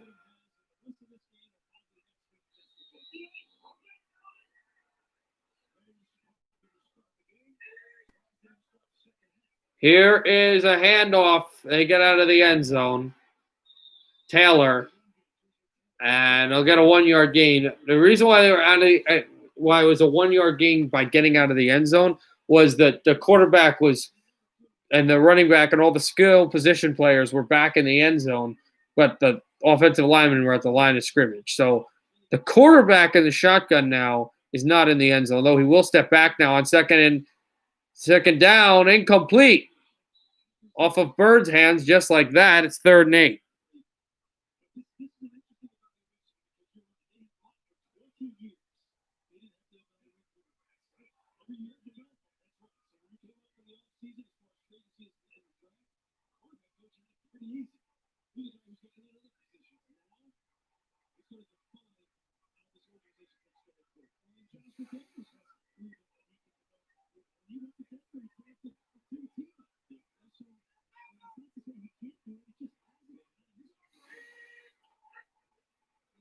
Here is Stidham again, slammed into the end zone. If he had held, here's a flag. Flag is thrown, though. Tre'Davious White, the second penalty of the game. Or Ekposa, not sure who, but as Stidham left this ball go, he got rocked. Here's the penalty, and it might. And they're going to call a roughing the passer. If the quarterback gets really rocked, they call this penalty all day long. On AJ Epinesa, not on Tre'Davious White. It's kind of similar to how in hockey, if you hit a guy specifically hard, they may just call penalties just because the objective of the game is to make it more offensive and protect the guy with the ball or the puck. I mean, you want to protect the players, but they're trying to make this game faster and offensive and take away a lot of the hits. They're not going to take away tackling, but they want to take away some of these big quarterback hits, which I think less people will watch, and it takes away football if you do that. Here's a handoff for about 5 yards. That'll be second down. Might have been 4 yards, actually.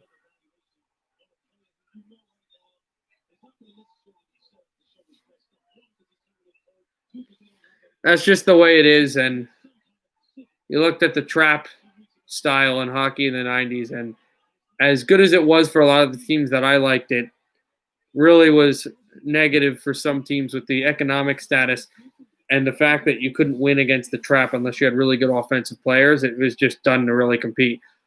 That's a big conversion up the middle to the 46-yard line of New England. Stidham lets it go, and the Patriots are close to midfield.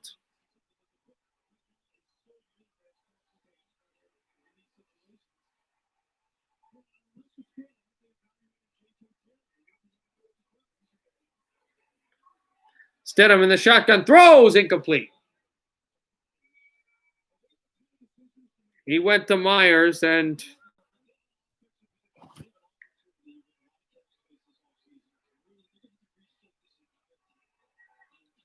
did not find anything there.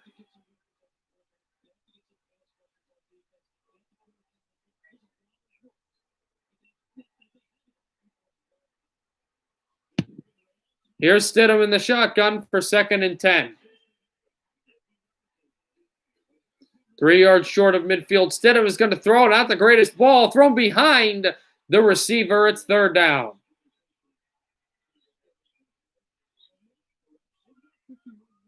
G.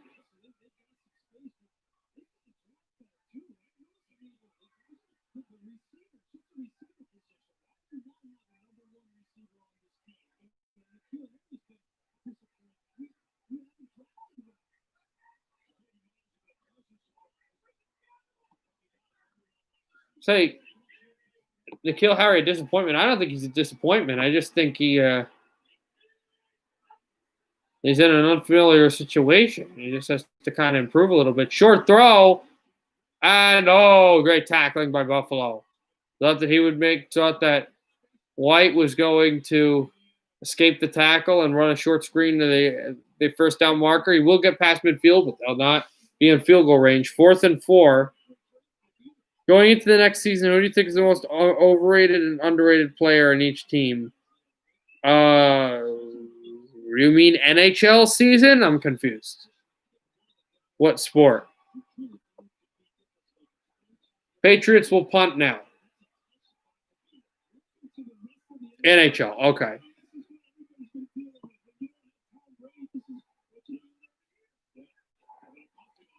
I'll start that after. Well, actually, I don't know if the hockey game is back. This punt will take a Patriot roll to the 5-yard line. The Buffalo 5. So New England pins their opponents, but the Buffalo Bills still lead 31-9.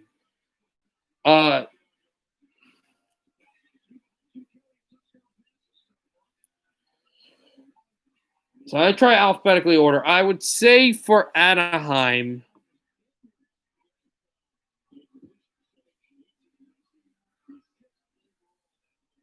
I really like his play, but again, I for some reason I don't remember names, but the former Senator, number 4 Swedish defenseman that's been really good, not Vatanen, but there's another one. He I think is going to be the most overrated player.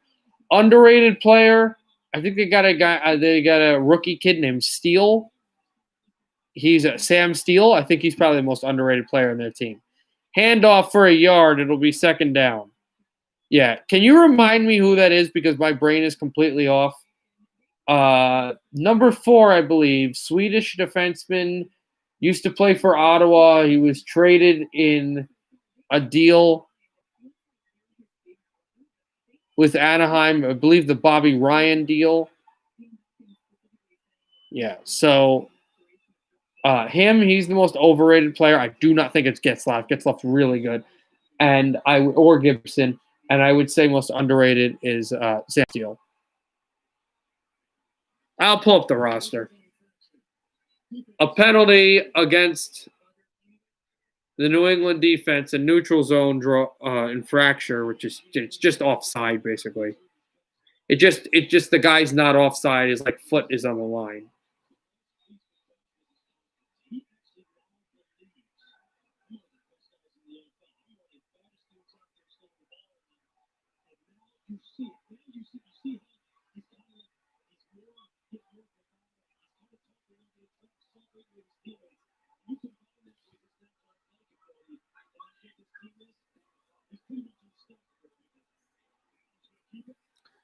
Here is a throw, or no, Allen went for a run and got stopped short of the first down marker, but he's close, third down.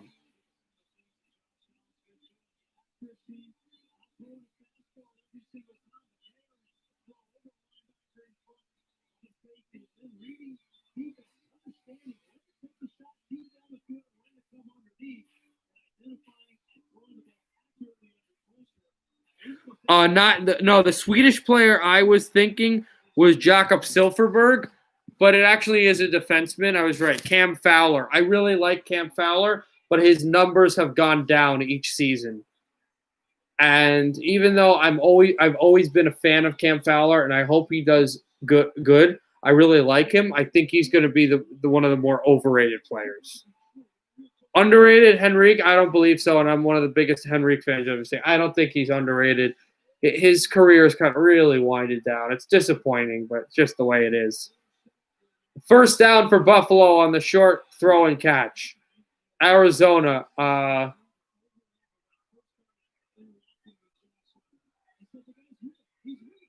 hate to say it because I like the guy. I love his speed, but I'd probably say Phil Kessel's close, but I'd probably say Clayton Keller, and definitely Connor Garland as the most underrated player. Throw over the middle, spinning, and then he had 4. He went backfield, and now he's only got 2 yards. Second down. So the Week 17 games, the really important ones, those are the games that I talked to you about already.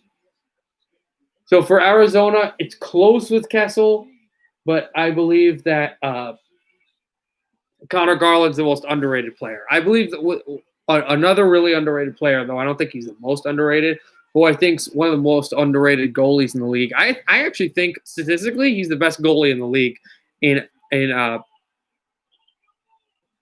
Oh no, now I forgot the guy's name. Not Antti Ranta, Darcy Kemper. Here's Allen throwing on the run, caught by Diggs. Stephon Diggs will move the chains, first down. As this third quarter clock late is continuing to move. Wow, underrated. I think he's close to overrated, but he wouldn't be my most overrated. As much as I like the guy, Clayton Keller, he shows a lot with his shot and his speed, but what else has he shown? Where Connor Garland's done a lot of great things. Connor Garland probably is not going to be the type of – I think they should keep both. He's not going to be the amount of goal scorer that Clayton Keller is, but he can do a lot more. Here's Allen throwing to the sideline, and it will be close to a first down, but short of the marker, second and short for the Bills. Let me know when you're done with that stuff.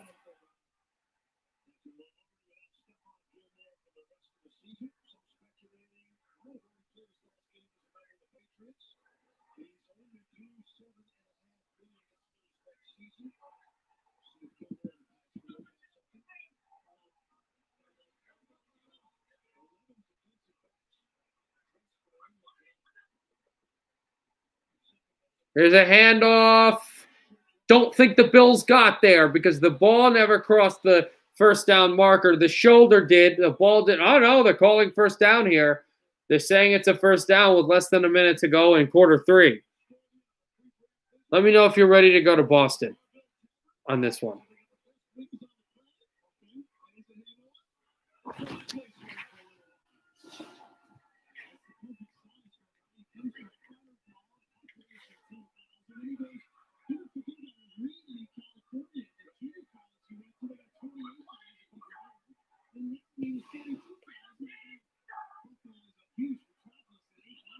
Here's Allen in the shotgun. Josh Allen stepping around, dancing, throwing. Caught, but incomplete. Penalty flag is thrown. This might be against New England because it was kind of a late hit. Boston for me, I know Bruin fans will kind of be like, oh, that doesn't count because he hasn't signed or whatever, and he doesn't play a lot, but overrated. I hate to say this. The guy's a great leader. He's a Hall of Famer, whatever, but Zdeno Chara would be most overrated in my opinion, even though he's not signed. Most underrated, I think Krejci is really the most underrated player on the Bruins, but I won't use Krejci because, people understand and people do know him, and he's not as underrated as he once was. He is in Bergeron's shadow. I would say the most underrated player, though, and he's not underrated if you're a Bruins fan, but Sean Corrali.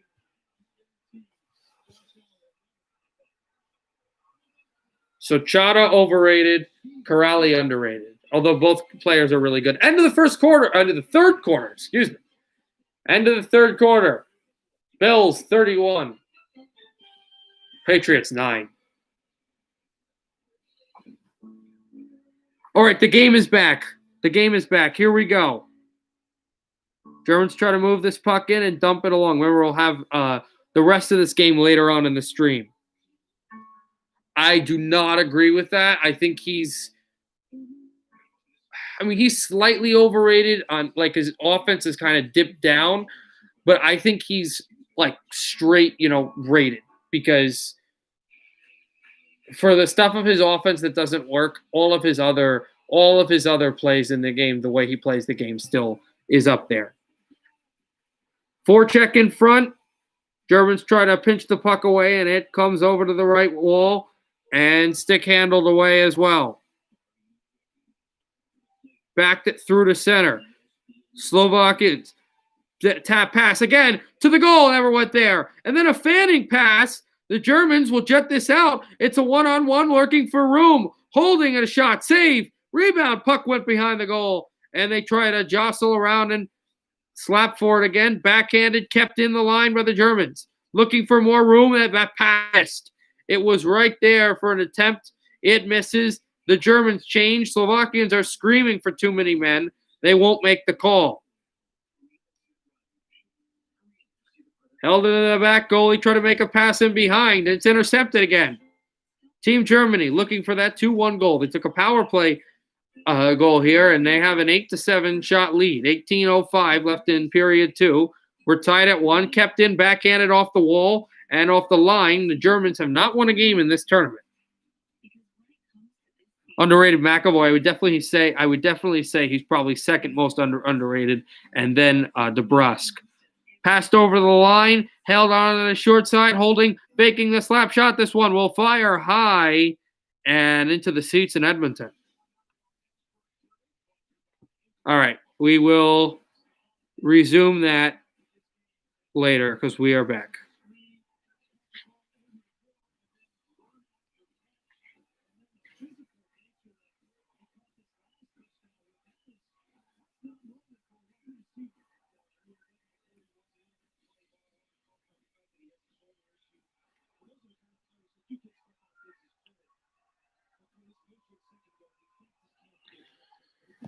So here we go.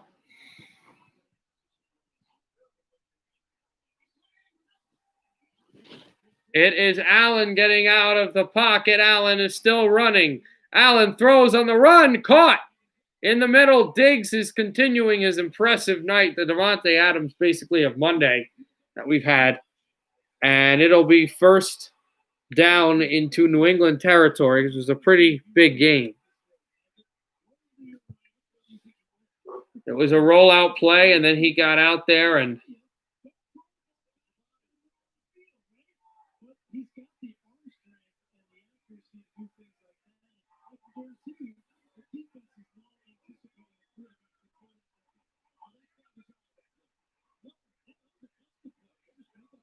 ball is at the 35, first down marker at the 25-yard line of New England. Here's Josh Allen. He's going to jump past this one. It'll be a first down past the 20, past the 15, down to, I think, the 8-yard line. First and goal, just like that. Oh, of course, whenever I get back to the football game, something happens. Slovakians 2-1 lead. Nice.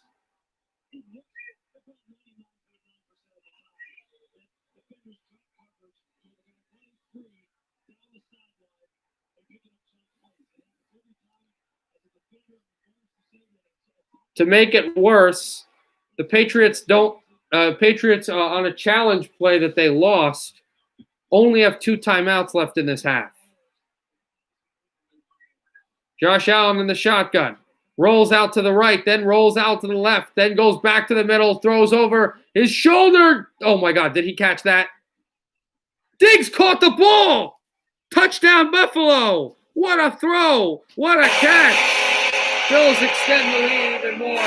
This is the curtain call for New England.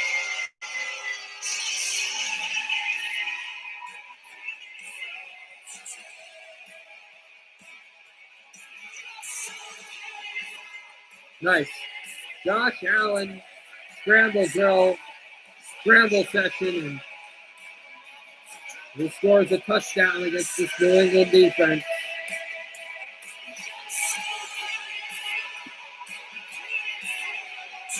It's big time.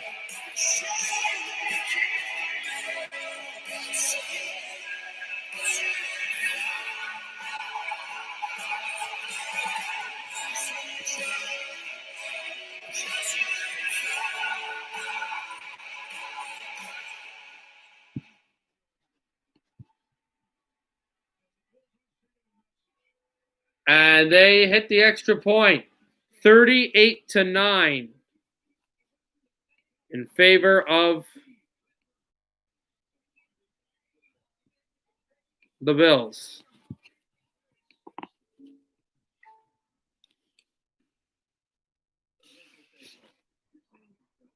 All right, back to this.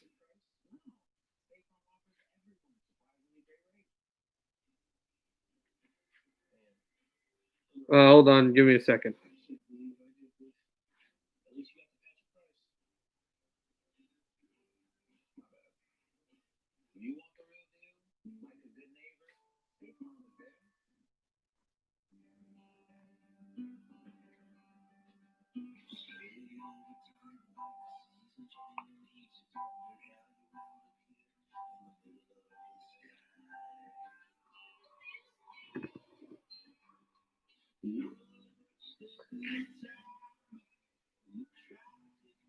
So they show a shot here on the Slovakian goalie. The Germans trying to tie this game. It's the first time they've trailed in this game as the puck gets lampooned off the wall again. And out of play. Lutkowski, who made that big save. You look at the captain, the draft pick of Ottawa, Timothy Stutzel, and he's been good. He's on the bench right now. Cleared in behind, and Slovakians send it to center. They're looking for the second win of this tournament. They had a 1-0 win against Switzerland and a 3-1 win against, oh, this is not good, Canada. Slovakian captain is down on the ice holding his knee and clearly in severe pain. Krebsko, believe, oh, that's, and you see there, he slides for the puck, gets hit strangely and buckles on his, Oh, that's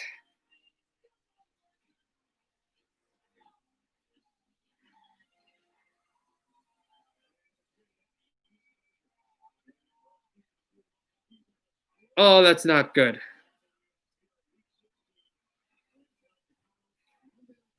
Slovakia still has the lead, and they're gonna have the puck, but their captain is hurting. 13-16 left in the fourth. Back to the football game. Bills up by 29.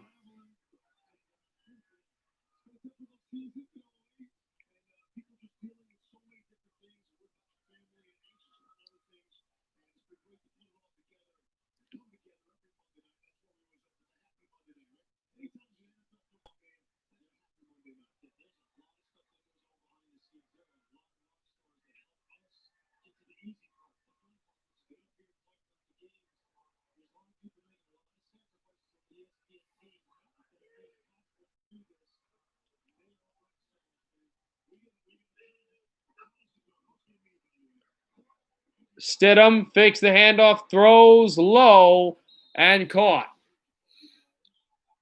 Jacoby Myers.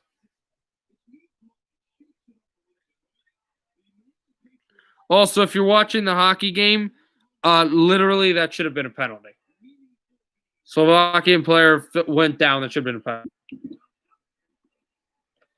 Stidham fakes the handoff. Stidham still out there throwing, wobbly, incomplete into the Buffalo bench.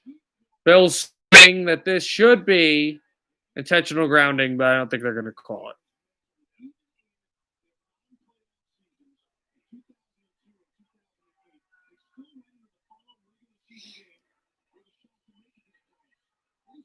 I have the game on my phone while I'm watching the game on the Bills game on TV.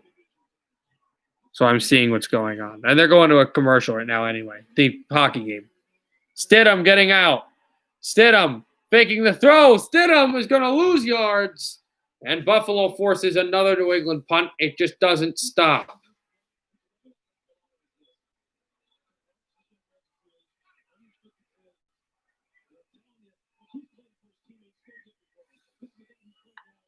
Big hit behind. They switch quarterbacks in New England, and I think Stidham might be the guy, but it's not working out.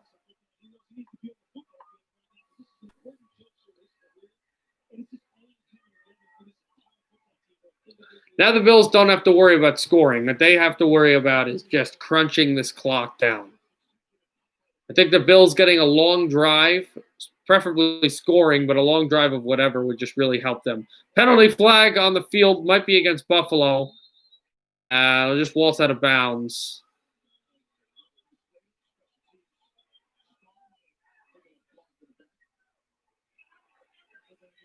Block in the back is the call here.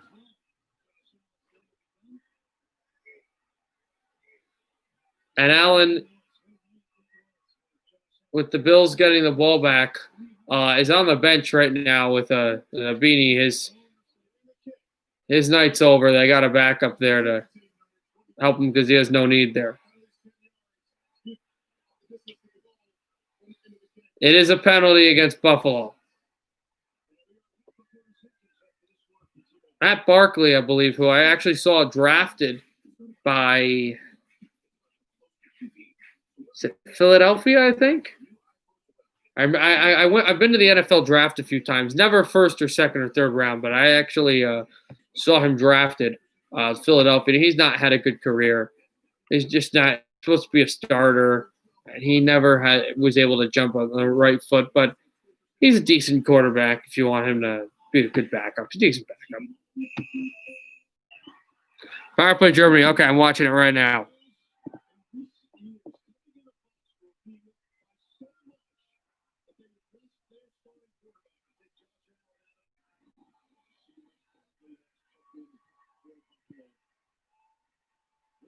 Stutzel's on the ice, guys, for the power play for Germany. We'll get to that once this game goes to commercial again. Barkley under center, handoff. This will take a few yards. New England, remember, has 2 timeouts to use. Probably won't until later in this game. Josh Allen's thrown 34 pass touchdowns in this season, the most by any Bills quarterback. That's including Jim Kelly. And he'll have some, since they'll be fighting for the number 2 seed, he'll be playing. They'll have some chances to that. He'll have some chance to extend that record next week against Miami, a team that they might even play in the playoffs. Almost went in the net, too. I was watching the other game. Caught for a first down. Bills extend the first down here. Brandon Beane, the Buffalo general manager, see when he had a team that was seen as a loser. They snuck into the playoffs. Then they were able to make the playoffs fairly convincingly last year. Now they're one of the best. I think they tied it. That's what it looked like. They did a rebound that their goalie never saw, Volek, with the goal. So this game is tied. That's a pretty crazy game right now. Volek's power play, rebound deflection up. Slovakian goalie, guys, he didn't see this puck. He never saw where this puck was. And Volek just pushes it through. Yeah, I just saw it.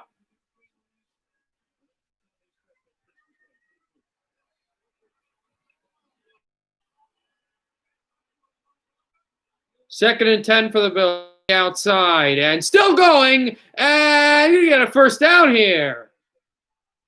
The clock does stop. But they will get a first down on a run, which is pretty nice.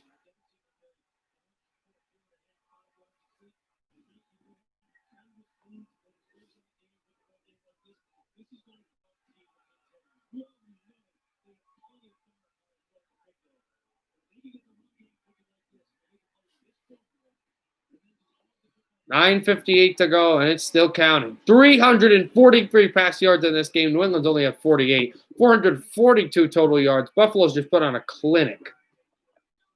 No more old Bills. They've got a really good team here. Thrown into the middle, and then got it back, and then lost a few yards at the scrimmage, then got back past the line of scrimmage, and it'll be second down.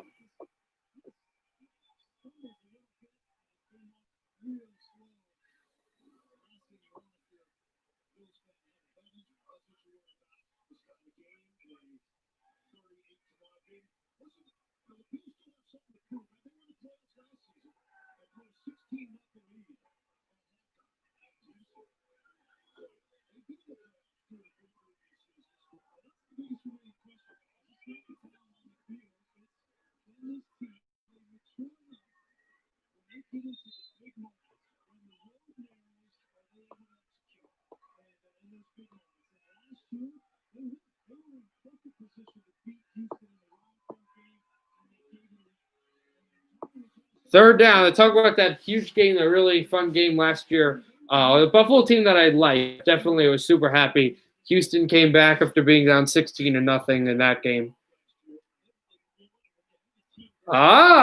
Slovakian power play. 8:30 to go. 3rd and 3. Buffalo would like the first down. They won't. And they're not in field goal range. And it's 4th and 1. Do you go for it? I think he might, actually. I think they might go for it. Because the idea is going for it here is either you would force New England to burst one of their timeouts, you continue to run the clock. 4th and 1 here. Got Barkley under center.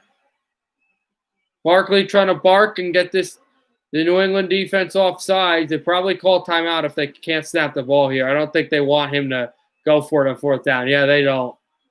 They're just trying to draw him off sides. Timeout. Timeout by Buffalo. If it was Josh Allen, they would definitely snap the ball immediately, but I don't think he felt confident with Matt Barkley. So they'll call a timeout with 7:44 to go.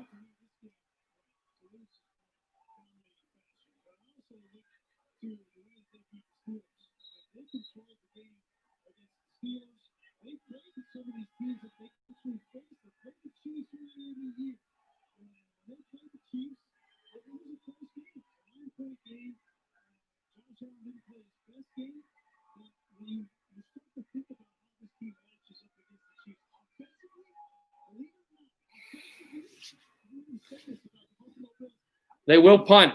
Buffalo will.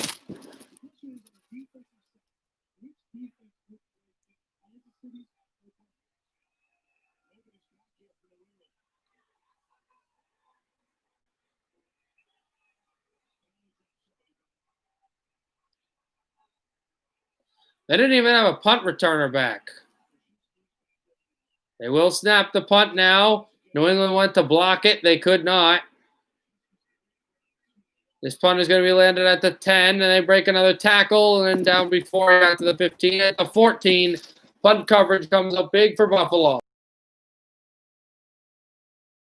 38-9 has the ball in this game. All right, literally the hockey game's a commercial. Okay, I'll be back for that. I have to get another song.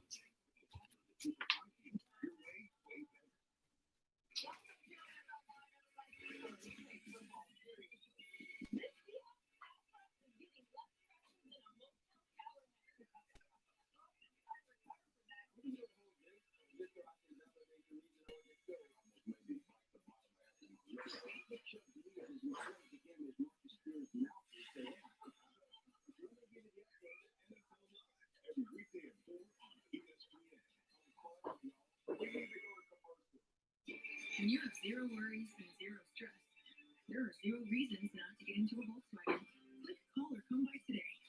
Visit our Volkswagen Sign-In Drive event and meet the 2020 Jetta S today with zero down, zero deposit, zero first month payment, zero deal finance. Now more than ever, you need access to quality, affordable health insurance. Get Covered New Jersey is here to help. As the state's official health insurance marketplace, we provide the resources you need to find the right plan. And we're the only place you can find financial help to lower your costs. All insurance plans offer comprehensive coverage, and you cannot be denied due to a pre-existing condition. Experts are available to guide you through the process. Visit getcovered.nj.gov and enroll by December 31st. Do you smoke cigarettes? When you have zero worries and zero regrets, there are zero reasons not to get into a Volkswagen. Click, call, or come by today. How many cigars? Drive event and the 2021 V6 S4 motion today. Zero down, zero deposit, zero first month payment, zero due finance.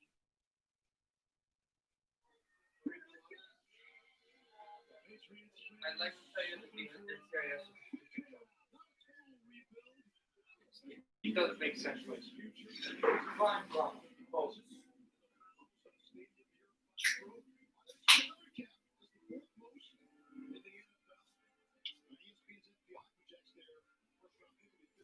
All right.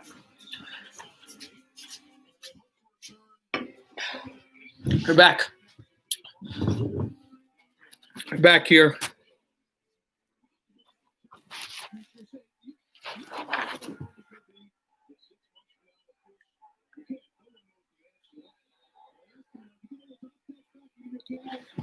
.7:32 to go. New England has their offense out.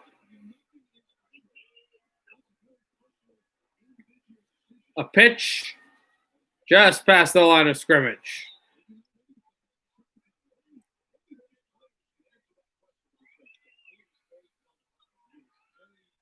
And they will continue to get this around. Buffalo just want to let this clock move. Come on, clock, let it move. That's how Buffalo feels right here. Here is Stidham getting out. Stidham throwing out of bounds. That will stop the clock. It's 3rd and 8.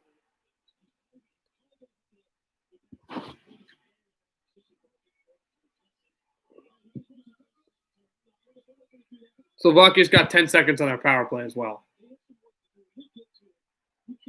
7 minutes left in the 4th quarter. Remember, the 2-minute warning is coming up as well.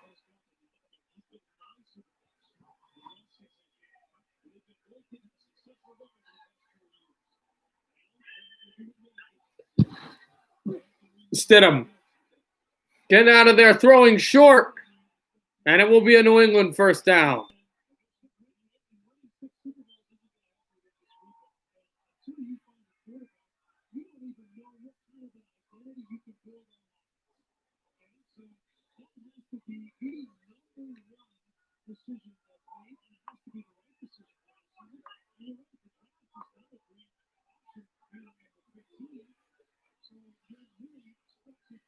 There's a handoff to the line, and that will just throw some clock. And New England talk about how there's so many issues right now.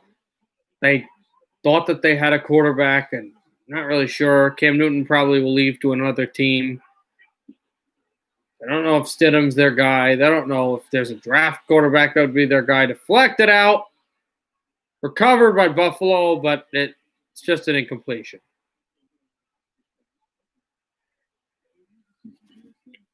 6:04 to go in the fourth.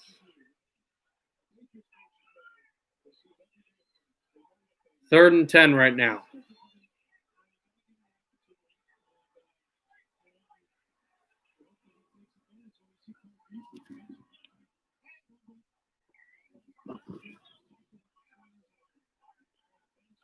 Yeah, they're running the power play right now. I think I might be ahead of you. Got about 5:30 left in the second in my game. Stidham throwing hit. Caught by Myers. It looks like he caught it. They say no. They say no, incompletion.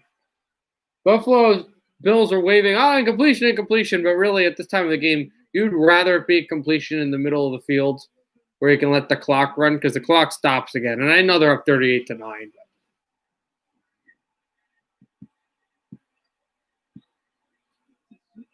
Is that a goal? Oh, it was a goal. I thought the puck went on net, but I thought it was stopped. 3-2, Slovakia with a point shot and what a deflection. What a deflection over the blocker. Pretty early in the power play as well. Patriots punt. This will land.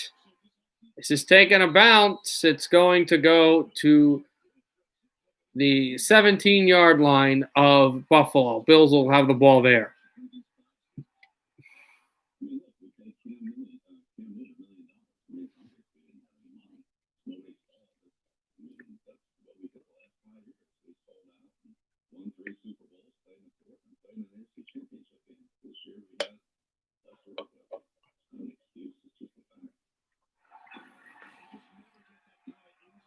Wasn't deflected into his own net. It was it went off a Slovakian stick.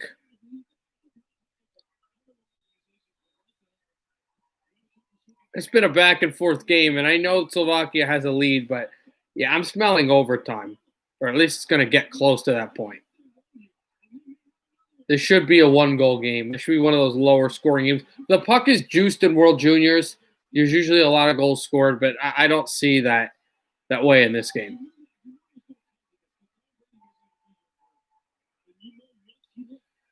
Second down now for the Bills. New England has 2 timeouts. Buffalo has 2 timeouts.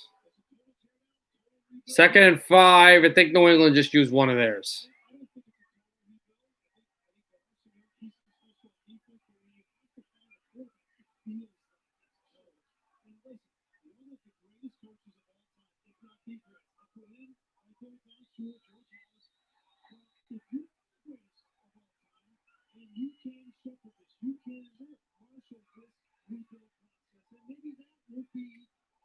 No timeouts were used. Clock continues to move. Also, Team Canada tomorrow's playing Switzerland. That'll be a cool game. I think we're playing someone too. I don't know who America's playing though. You playing Sweden? Handoff for a few yards. And it'll be 3rd and short with the clock still running.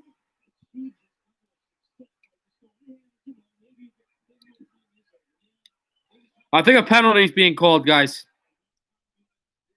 Cross-check against Slovakia. Germany. Team Germany to the power play.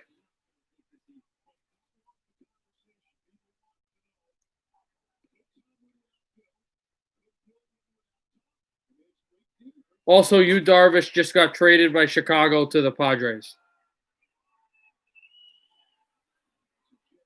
Jennings for New England is shaken up. One of their linebackers, rookie Afreni Jennings from Alabama.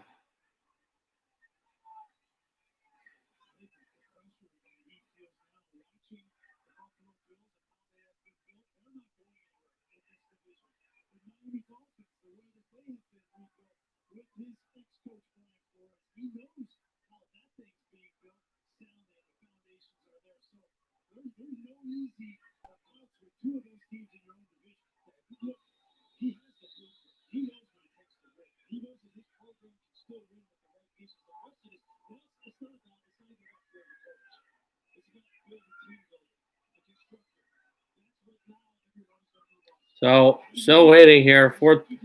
This is kind of the boring part of the game. Clock continues to run. But you really just want it to run here. As Buffalo's got the ball here, they go for a handoff. Looks like it got the first down.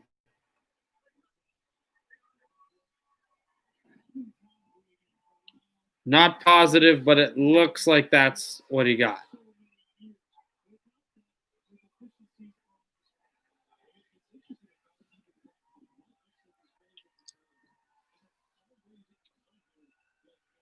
First and 10 for the Bills.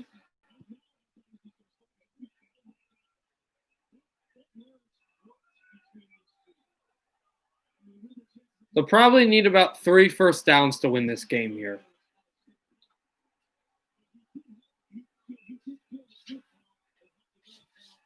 A handoff for a few. Alexa, shut off the smart light. Oh, hold on, guys. Okay. I accidentally turned it on when I was talking. I said like something.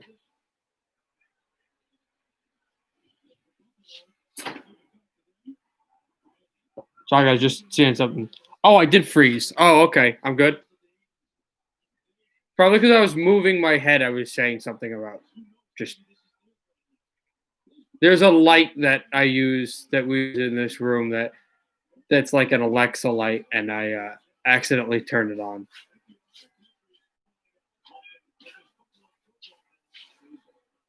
Here's a handoff over the middle, and the Bills were going to convert. They're close to the 45-yard line, and they don't need to snap the ball until after the 2-minute warning.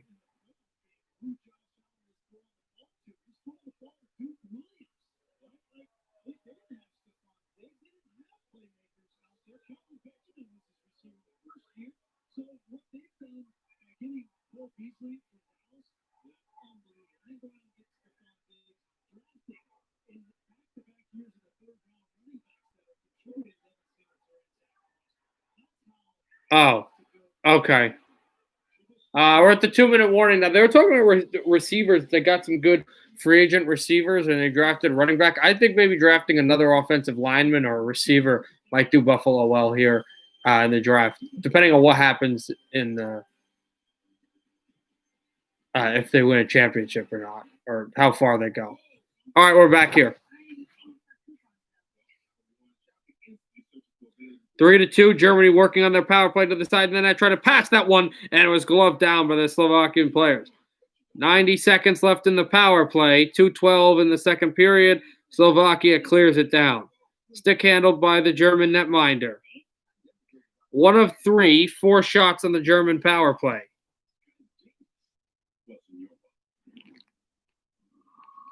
Yeah, I'm ahead of you right now. I'm ahead of you for some reason. Backhanded through, went to the line. Still off the line, glove down. They try to get the puck deep. Can't yet.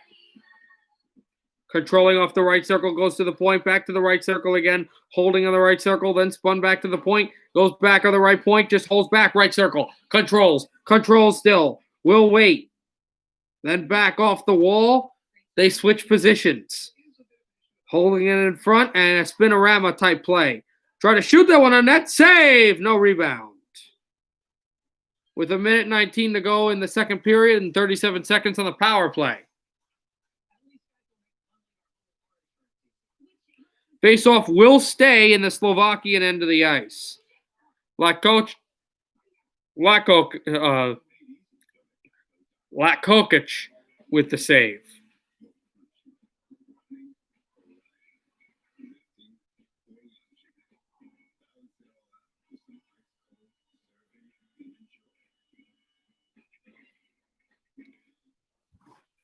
Germans will control this to the left point again, and it's the Ottawa first round draft pick. Stutzel. Back to Stutzel. Stutzel. Backhands onto the forehand. Stutzel can shoot this puck if he wants. Pass to the point! And that one didn't go. Off the right wall. Controlling back with 50 seconds to go in the second period. Germany lead drills by one. They score! A shot from the point. And it is going to be, I think, a Stutzel tip in front.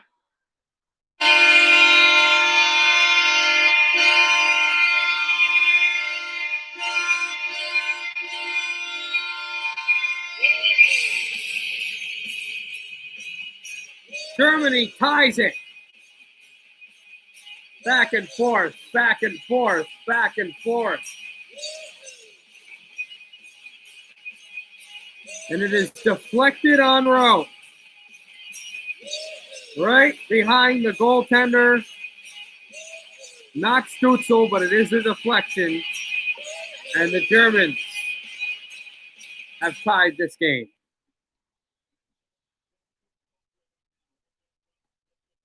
Also, we've got 1:10 left in the fourth quarter, and they're going to wait until there's about 50 seconds left in the game, or 40 seconds left or whatever in the game, and then they're going to take a knee.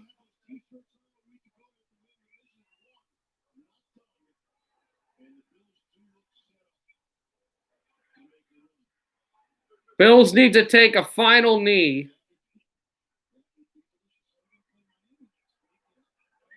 They will take the knee, and now Barkley. Clock will run down with 33 seconds left in the fourth quarter. You just need to wait for it to officially get final. And it is. It's almost done, but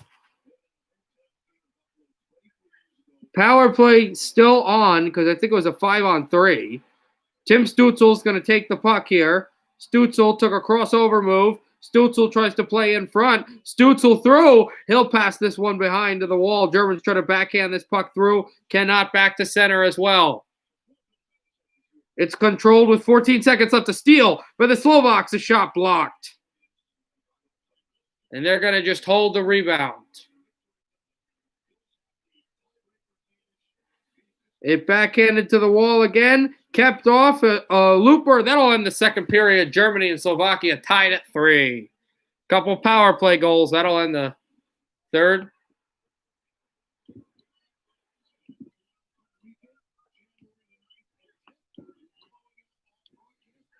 And, the game is final. Just turned final, guys.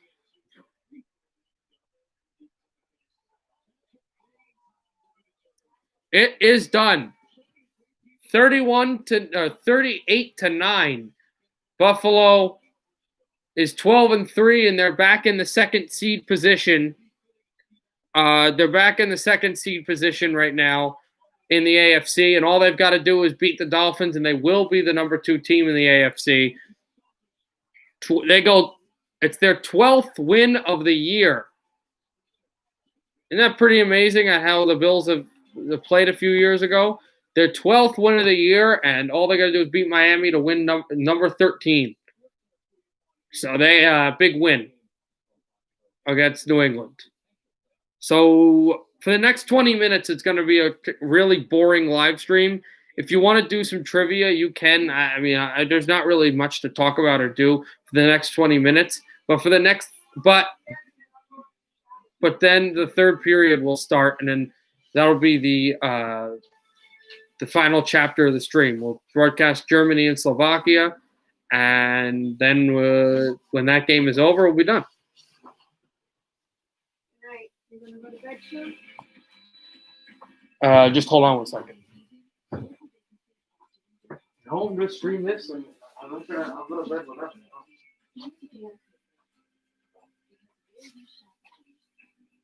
Actually, how are you measuring the three things? What? How are you measuring the three things? Because I felt like it. Are you going over there and talking for a minute with me? No. That's the pajamas.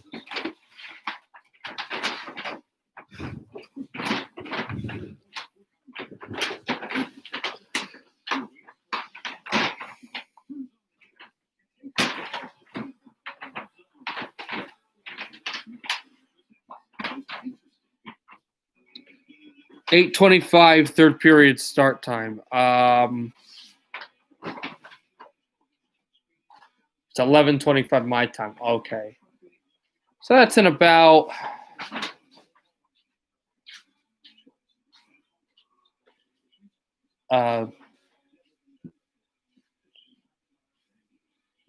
16 minutes. All right. It's not terrible. Yeah, it's not really much to do right now. I can plug this computer in though.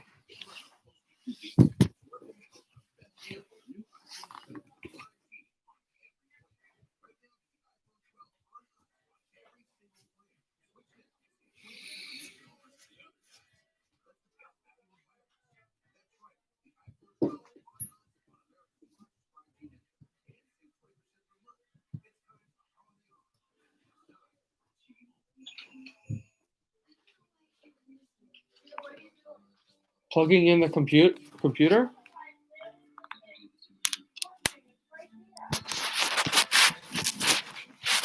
Ah, all right. That's okay. Cause not really much to do here.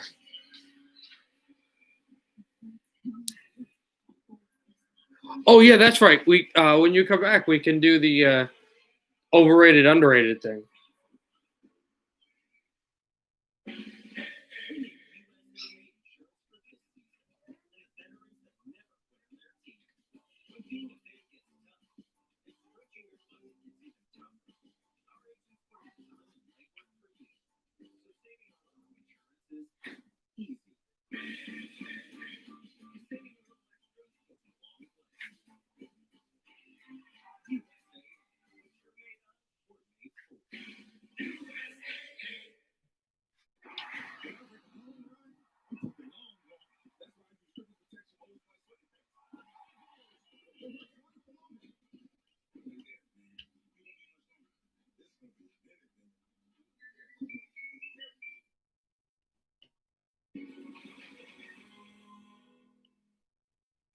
When you have zero worries and zero stress, there are zero reasons not to get into a Volkswagen.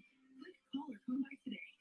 Visit our Volkswagen Sign-In Drive event and lease the 2020 Jetta S today with zero down, zero deposit, zero first month payment, zero to finance.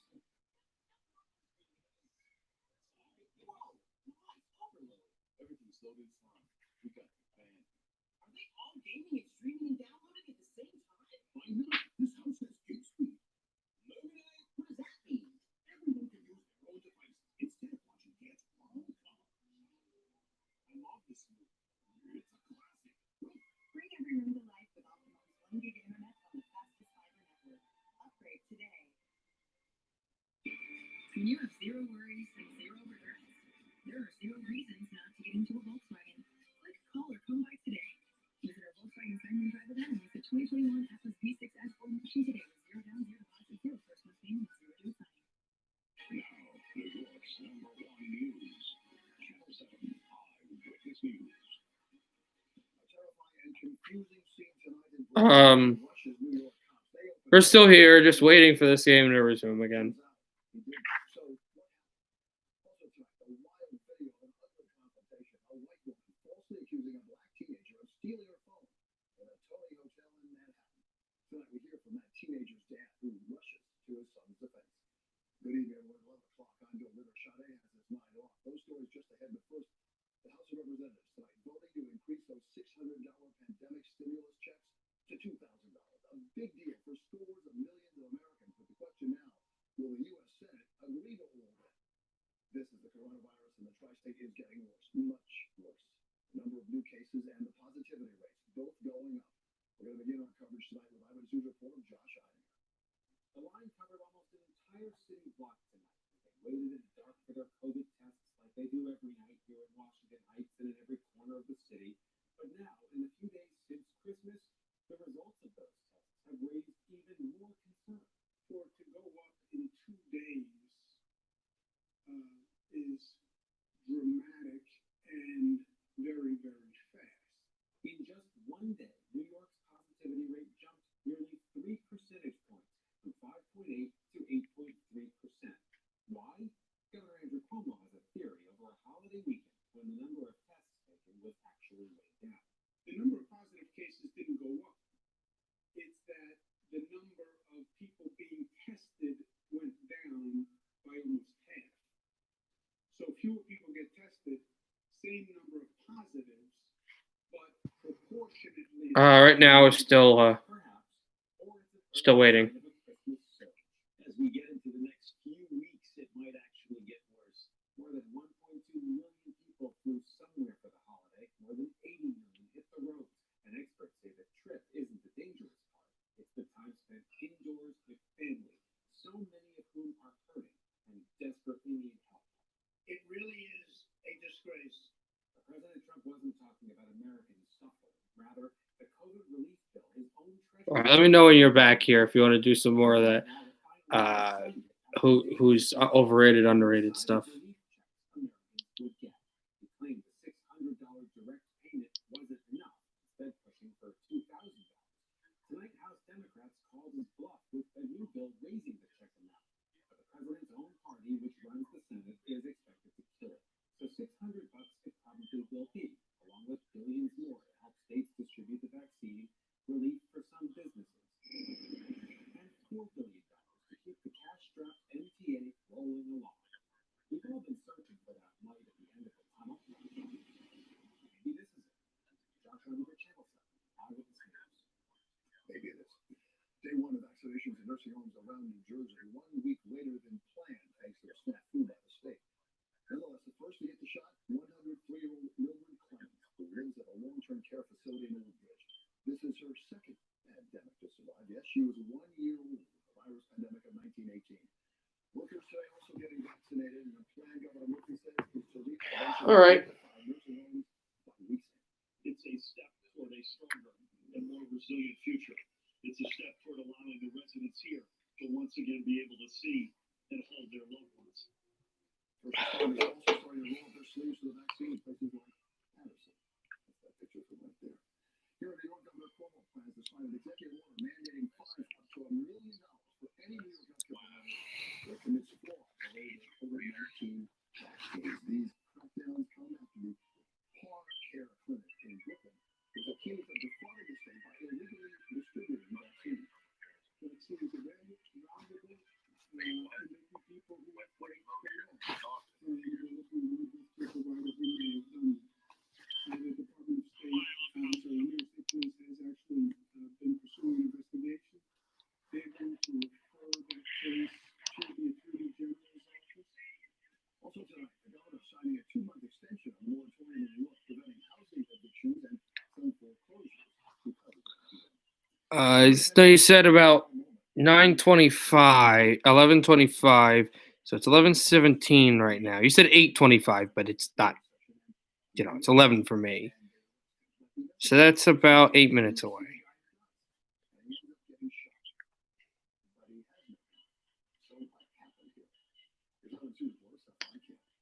So the man caught shot was unarmed. The question tonight might be, why was he unarmed? Because cops say witnesses told them the man they shot was the threat. And police say body-worn camera footage proves it. It was just before 6 p.m. and the prospect left the charge section of Brooklyn. And cops said 911 So show some highlights right now between Sweden and Austria. And Austria played a tough game. They kind of showed up a little more than they did against America, but Sweden they're not the best team in the tournament, but man, Sweden is vastly underrated. People have not given them the light of day, and they're a really good team. Like if this was the NHL players, like top teams, they would get a lot more respect, but they're not giving these kids any respect, and these kids are good. I wouldn't be surprised if they win the whole thing. I don't think they will, but I wouldn't be surprised if they do. They can compete with anybody, and I don't think I think they're better than Finland, better than the United States, a lot of other teams. I mean, they lead the group right now, 6-3. We then see the man walk toward the offices, the walker reaching into his waistband and quickly removing his hand. That's when one officer fired twice, targeting that man once in his right leg. He's now hospitalized, conscious and alert, and in stable condition. Charges are pending against him. Also, I didn't realize how short Cole Caulfield is. Investigators say the two men were involved, Doesn't matter though; he's a really good player. but did the first man wrestle away the gun from that second suspect? So we're waiting for this Germany third period to start, of course. With and this game tied at 3. And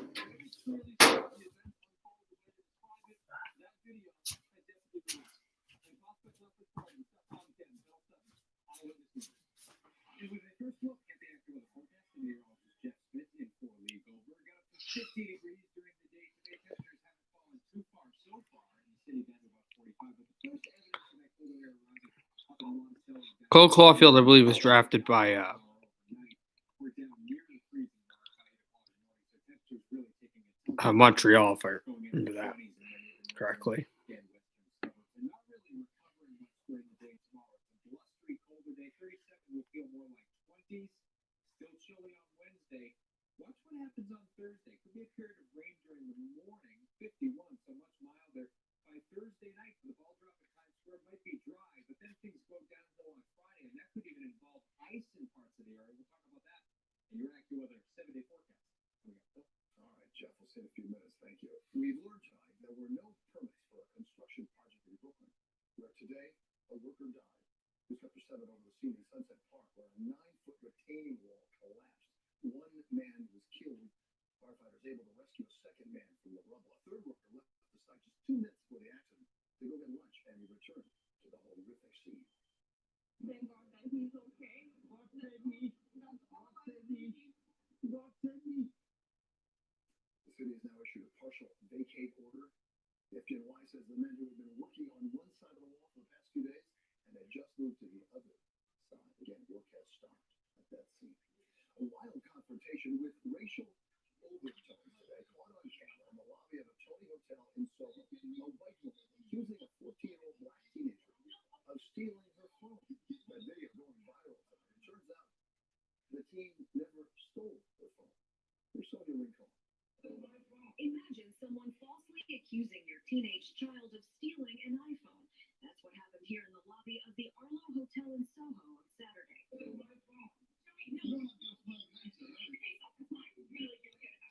kidding me? You feel like there's only one iPhone made in the world? This video was taken by Grammy-winning jazz musician Keon Harold. He and his 14-year-old son Keon Jr. were guests at the hotel. He says when a hotel employee intervened, the employee asked Harold's son to show her his phone rather than asking the woman to leave him alone. But you're not helping. You're being disrespectful. The video, which has been viewed more than 1 million times, lasts for 1 minute. But Harold claims this all went on for 5 minutes and that the woman eventually tackled his son. He also says he later learned that her missing phone was returned to her by the driver of the Uber she'd left it in. It's just unbelievable that someone could literally have the audacity to assume and wrongfully accuse, my son was 14 years old, not ever seen him, we never met this person before, that he had somehow gotten access and stole her phone. Still waiting here for this game to resume. Third period. And Keon tackled a teenage white child over a false accusation about a cell phone. There is no question he would be arrested. And so we can't have this double standard in America. Earlier, the Arlo Hotel issued a statement saying, "We're deeply disheartened about the recent incident of baseless accusation, prejudice, and assault against an innocent guest." It went on to say the manager on duty promptly called the police regarding the woman's conduct and that hotel security intervened to prevent further violence. Still, more could have been done to de-escalate the dispute. The police have not yet publicly identified the woman in the video, nor has the Arlo Hotel. Though Harold says a hotel worker told him the woman had been a guest here a couple days earlier. Attorney Benjamin Crump is calling not only for criminal charges, Still waiting here. For a civil rights investigation into the Armo for its implicit bias against young Keon. In Soho, Sonia Rincon, Channel 7 Eyewitness News. Tonight, there are new clues in the Christmas Day bombing in Nashville. Near the next 11 o'clock, there were authorities are learning from the bomber's neighbors as they search for a motive. And the actress Laura Loughlin, a free woman tonight, she's out of prison after 2 months behind bars in that college admission scandal. Every morning you wake up to new information and more change. But even in an uncertain world, you can wake up with certainty. And in your loneliest moments, You can wake up with power. Eyewitness News this morning, 4:30 to 7. All right, I think, Josh, if you're back, I think we're ready for the third period to start. get a free adjustable base with the purchase of select mattresses. A free adjustable base can help improve your health. And with the best mattress brands and prices, your budget too. Try your new mattress at home and rest assured with our comfort guarantee. Plus, with free Oh yeah, Josh, let me know if you're back because I think we're ready to go. tomorrow night, get a free adjustable base today. Shop now and pay more in Flanagan. The frigid terrain of an untouched winter. Underneath this blanket of snow, a mystery awaits to dream of.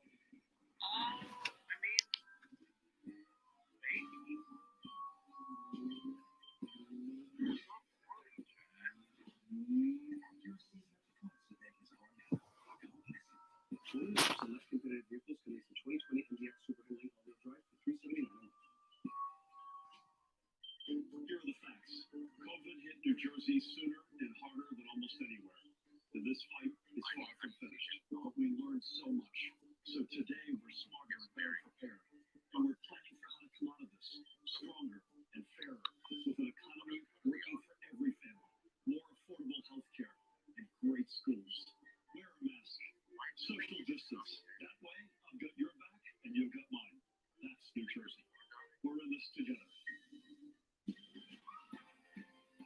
All right. Going to find the perfect tree. We're going skiing. Wherever you go this holiday, Chevy can help you get there. Which is why we're making our Chevy employee discount available to everyone. So every price you pay is what we pay. Not a bit more. So wherever you go, happy holidays from Chevy. Now, from January 4th, use the Chevy employee discount for new engine over $6,600 for loan on Sophia and Sequence all-wheel drive. See your local Chevy dealer. Lauren Cohan and Ken Shaw. Next live. Fire investigators tonight tried to determine the cause of a house blaze in New Jersey this morning, a fire that killed the 25-year-old man, Zeke Gonzalez, not able to escape the smoke and flames tearing through the two-family home in Liberty County borough of Lodi. Two residents were staying in the night, and they jumped out a second-floor window and did manage to escape. They struggled Okay, to battle the blaze. I think we're back here. We are. Germany controls in the pass in the wing. Shot save. Big glove save by Leshkovsky as Stutzel was looking for his first goal of the game. He went up high, tried to loft it up on kind of where the top bar was, and just went up high over the glove and not in there. Thought it was in there. No. Passed over to center again. Controlled off the boards, then went in behind the German goal. 18:30 to go in the third. Passed off the boards. Try to go back from the boards. Flickered away by the Slovakian players. Tries to control this and tapped on back again. Backhanded defensively on out. Okay, good to see you, Josh. We're in the third period right now, 3-3. Slovakians move this backhander beyond the wall again, controlled off the line, and then goes back to center. 18 minutes to go in the third. We've played 2. The Americans are playing the Czechs tomorrow. I wasn't sure who. Oh, it's going to be a really interesting game. I think we will win, but I think it will be low scoring. Back in behind the goal. It's backhanded off the line.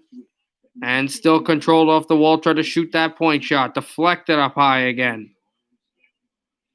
Germans control. off the left wing. Try to shoot for a deflection. That's what they've been doing the whole time.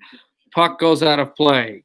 When they found that RV in front of an AT&T broadcasting a female voice.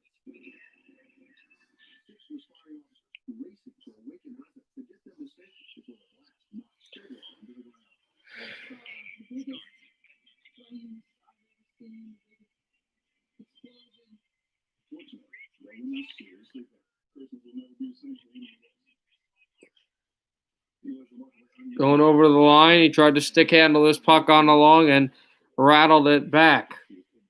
Germans still trying to control, take him back to the back with a defenseman. Slovakia to move it up the center early in this third period. We're still tied at 3. Slovakia looking for their second win in this tournament. Germany looking for their first. Controlled off a backhand pass. Germany's led in this game. Slovakia's led in this game. Germany came back to tie it earlier. Spun through to center. Team Slovakia to try to wrist it through into the German zone.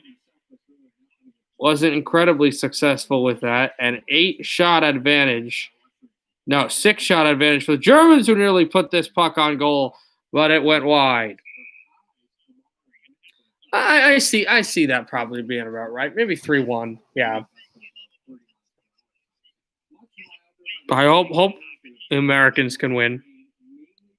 I want to see the Americans play a meaningful, not group, obviously, meaningful game against Canada, so I could try to live stream it, and we can have, like, you can be like, yeah, and I'll be like, no.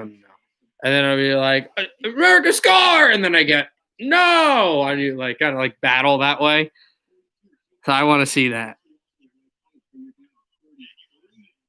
If we don't play EU, we'll probably lose to a team like Russia or Sweden. I'm thinking Sweden. Another loss would be unacceptable, though, to Finland. Not that Finland's a bad team. They're a very good team, but just that, you just can't beat them. Off the line. Germans will finally pick it off, try to fly to center. Thrown back, they make sure they're onside. Backhand pass on a long back in front shot. Oh, that deflected off the side of the net. They try to pass this puck in front. Still controlled and decided not to have a high stick. Puck comes back to center as a delayed offside against Germany. Tim Stützle with the puck here. Stützle forehand. Try to go to his backhand. He falls down, and then that will be a stoppage of play.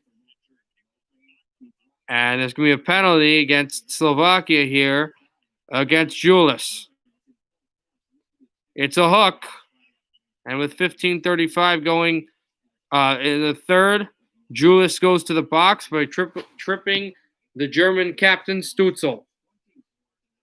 Germany's going on the power play.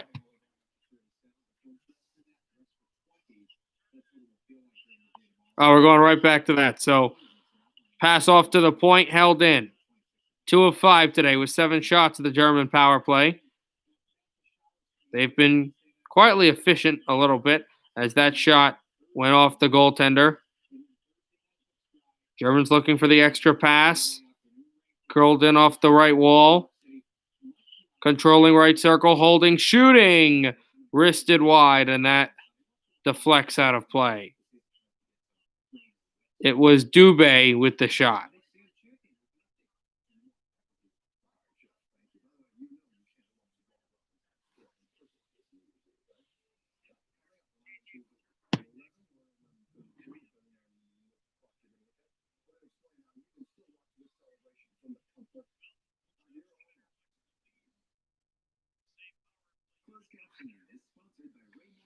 Power play. Continuing for Germany. They've got 95 seconds left in it. Dubé backhands this one in his own zone. Germany scored 2 power play goals, but Slovakia also scored a shorty. They had their guy out to pressure, and then he was late in his shift to go back. You know that you've got to have quick shifts on your penalty kill, and they know that. Dubé tries to shift it. Germans tried to keep the puck in, but a great clear by Slovakia Instead of trying to pinch the whole time, they are being quietly aggressive, but at the same time, if they have a chance to shoot the puck down the ice, they're going to shoot the puck down the ice. There's not enough of that in a penalty kill anymore. You see the Devils' penalty kill, they try to move around with the puck, and it usually ends up in their own net. Just a chance where you get the puck as a defenseman and you just slap it down the ice, even if you don't get another offensive scoring chance on a penalty kill, is really, really nice. Pinned to the boards, tried to go under a skate. The puck is still loose, pinned off of the skate. Great camera angle. Backhanded off the boards again. Germans keep control off the left circle. The middle of the ice is not there, so they'll go to the right point. Shot, that one blocked. Huge block. Puck comes out of the zone, and Slovakia is going to move in shorthanded. A shot and a save made. 6 seconds left on the power play. Germans one last chance on this man advantage. Moved on the 4-on-2, tried to pass this one to the goal, and it one went wide. Slovakia will move in. They had a 2-on-2. Now it's a 3-on-2. Passed it off of the extra man out of the box. Shot, that one careened to the side of the net. And the Germans will shoot this puck down. They're going to have their 3-on-2 moving. Slovakia got men back, though. Here's a shot. Corner to the net. Deflection. Almost went in, but a save was made. This game has been back and forth, just doesn't stop the momentum. 13 minutes to play in the third period.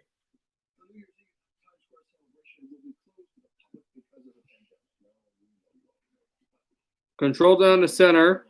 Goltzel with it. He's pinned back. And flown to center. It will not be icing. It did not hit the red line. Puck went to center. They try the stretch pass. Defensively, the Germans well on it, though.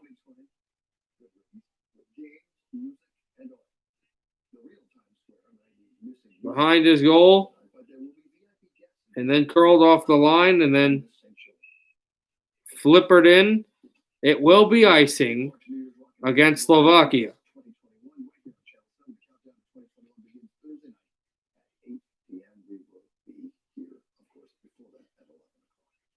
With 12:20 left.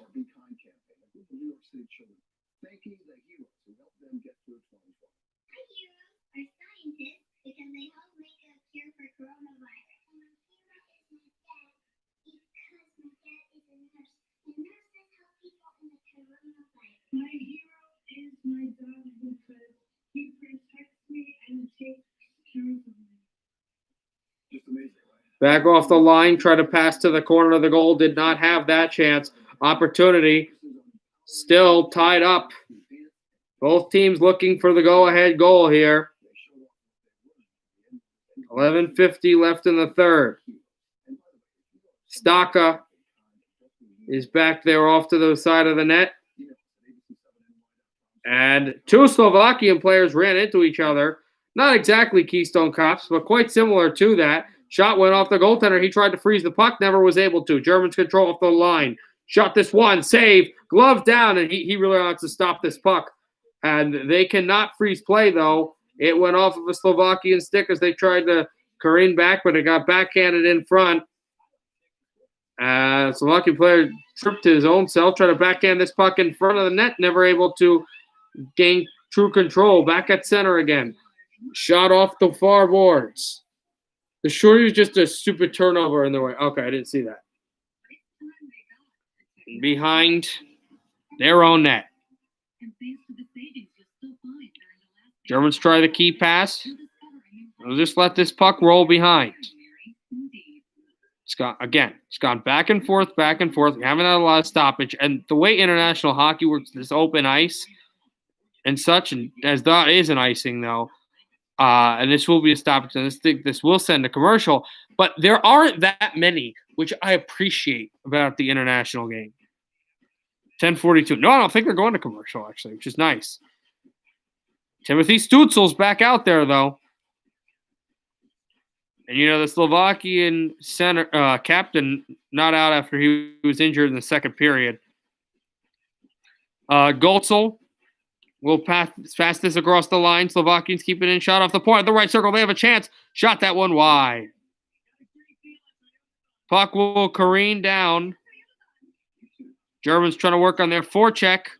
And nobody was back at the point. So Slovakia will control this in. Shot save with the glove with 10:19 to play. And now we'll go to commercial. 10:19 to go. 3-3 in period 3 between Germany and Team Slovakia. New Yorkers have come together to fight COVID-19. What's next? We all need to get tested for COVID-19 often, even if we have no symptoms, to keep reducing the spread.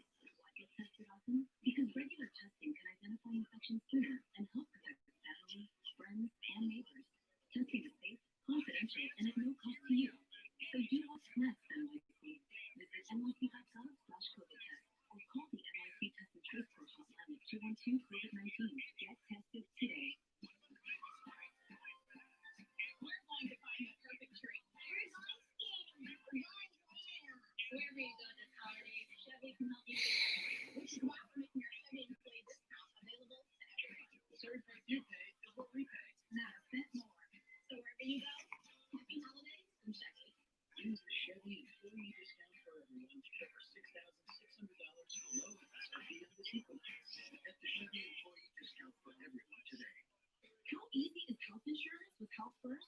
Absolutely easy. With our app. Can you search for a doctor? Absolutely. Search by specialty, location, and language spoken. And I think we're back. That was quick. Absolutely. You'll find referrals for employment, healthy. We are. Face off. Can you Right off the circle. And the Germans are able to win it, and they're able to push this puck through. absolutely easy health insurance with Health First. Back on, he tried to go for Dubé. In behind. Off the backhand, off the line. Went to the blue line. Blocked again. Shot in front. Tries to backhand this through. And that's been the problem. They've been more efficient on their forehands. No, hopefully that's not the case, but it's looking like that will be the case. Bill. The only thing that can derail a deep playoff run for the Nets is injuries, and suddenly Brooklyn is already dealing with its first blow of the young season. Backhand off the line. Will have surgery to repair a partially torn ACL. And controlled the center. Had to go by one. Still had to try to go by two. And then goes over to the line again. Wristed over the line. That slap shot. Save made. No rebound. Also, I don't know if you heard, but Corey Perry signed a deal, 1-year deal to play in Montreal. It looks like it would be going down to that the next goal will be the winning goal. I'm hoping for overtime. I want to see overtime here.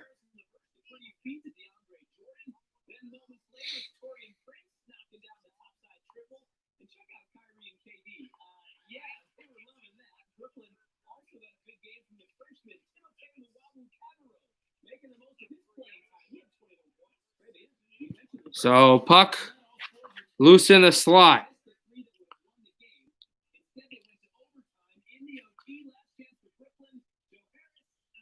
Slovakians move the line again and not able to control. Back off the boards. Wristed to center. Controlled by the Germans off the right line. Shot save made with the glove. And kept just like that as Stutzel went off the point looking for the go-ahead.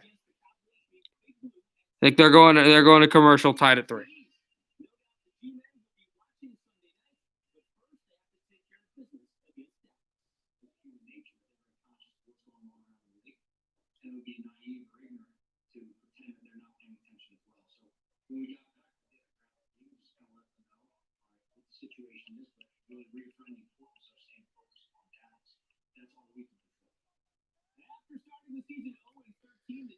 The interview with Joe Judge with the Giants actually very interesting, talking about how I got to worry about beating the Cowboys, and then something else. And that's absolutely true. I mean, what if Washington loses pretty badly, but the Giants just don't do it against Dallas? That doesn't mean anything. It means the Cowboys win the division, go to the playoffs. Doesn't mean anything with you. So the thing is, they have to do what they've got to do.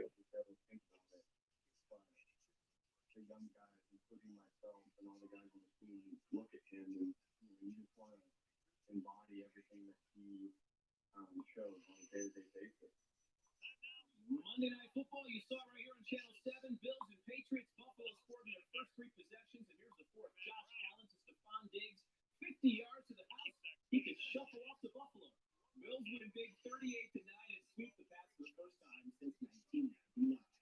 And finally, in this season of giving, the Cowboys are giving back in a big way. Back through to the line. Puck got launched again with 8:40 to go.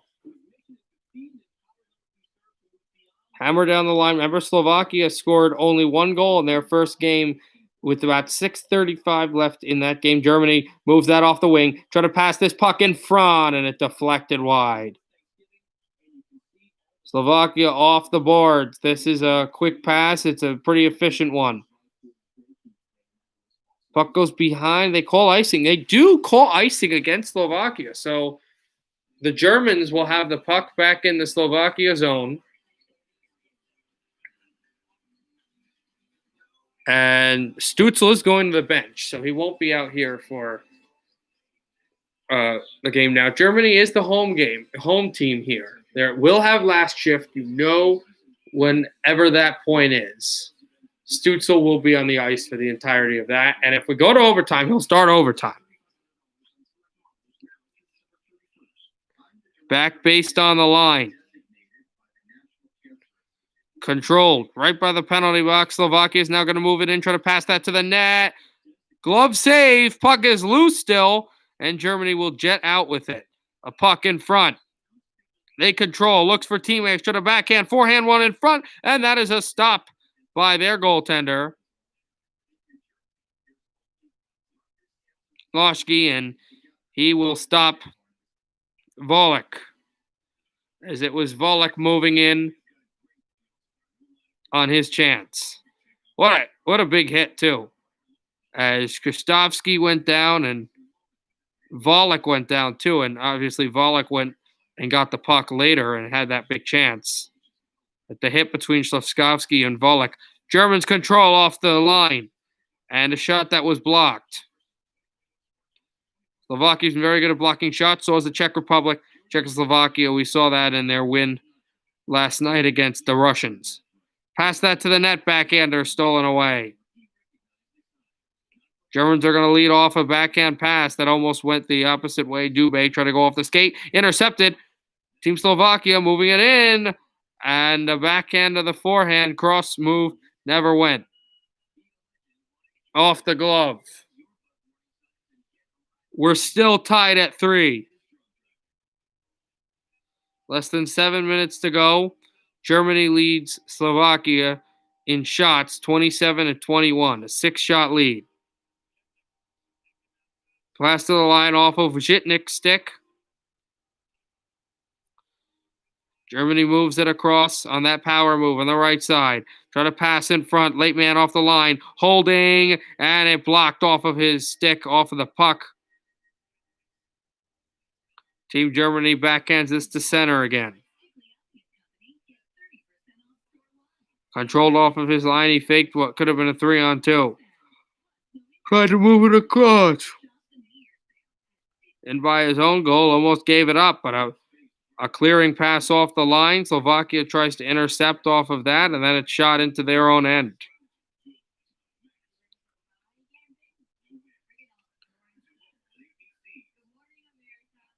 Pass behind the net, and then controlled over to center. Got behind their side, tried to wrap this puck around. Still moving in behind, bumped off the puck. Still controls. 2 guys are down, but while all of the checking was being done in the right corner, the German goalie was able to find the puck and stop it.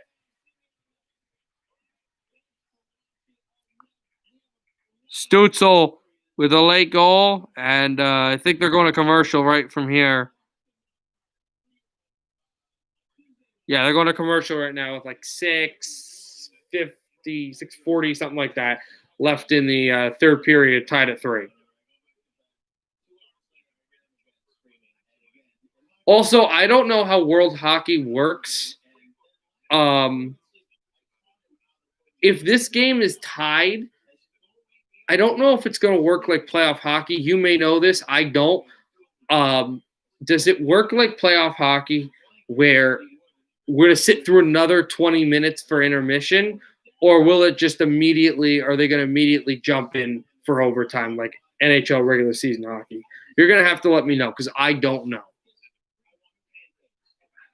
Because if we do that, I mean, I can do it, but it'll be annoying to stream.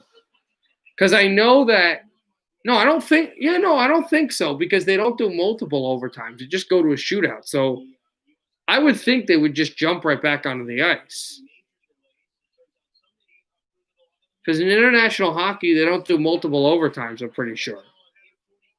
So I would assume they would just jump back onto the ice. All right, we are back here. Germany wins this off the draw again. Schnauf tried to pass this puck through. Again, the Americans and the Czechs playing well. 3 p.m. Eastern. Dangled off of center and backed in there. Both teams have had leads. Never more than one, excuse me. Shot on back in behind the goal. Went over to the line. There's a snapshot. Oh, that hit the goalie. And then a German player went down. He's still down on the ice, it looks like. They have not stopped play yet, though. Now they will. And it all has to do with the German who is holding his face down on the ice. With 5:04 to go, Knipe took... that was not Knipe. He got a puck or a stick to the face. If this is a stick, they made the block on his way through. If this is a Slovakian stick, this is a definite penalty. Let's see.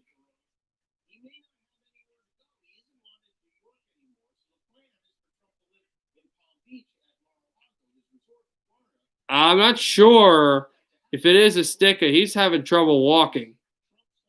There's Rabe, who will now find his way to... You don't know. Okay. I would assume 5-minute major. No way.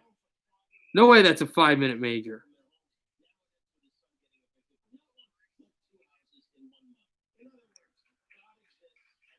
If it's a 5-minute major, that's going to be a power play for the rest of regulation because there's 4:59 left. I don't think that's a 5-minute major, or at least they're not going to call that. Yeah, they haven't called a penalty at all. There's no penalty on that play, Josh. None.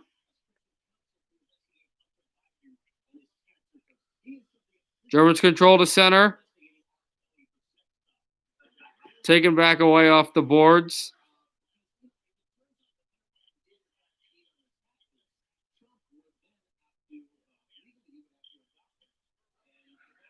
And then voted off the blue line, went off to the left circle, tried to push this puck off a stationary play. Germans are going to go out. He has numbers behind him. Moving it.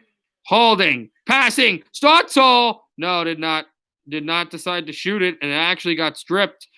Slovakians are out there. They're going to move, and then Stutzel with the puck again. Stutzel goes away from a stick, and then he lost the puck, but the German defensemen are out there to bail him out. 3:57 left in the third. We're still tied at 3.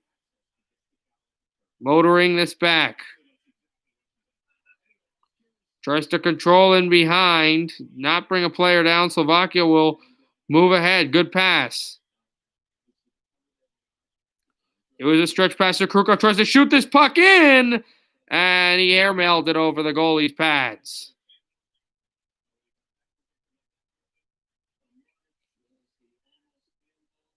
Puck over the line, try to backhand this to the blue line. It never went through.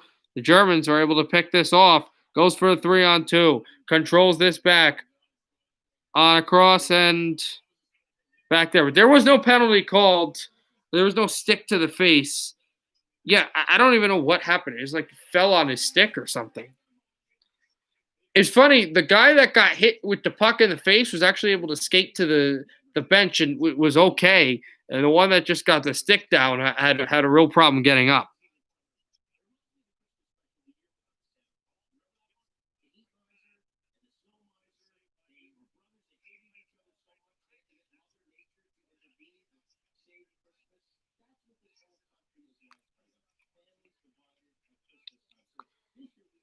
Puck back to the line, held on off the point, try to go into the middle. This is their play that they work with, point shot. And the problem is you got to get a big deflection in, and he really couldn't. He wasn't able to move that along.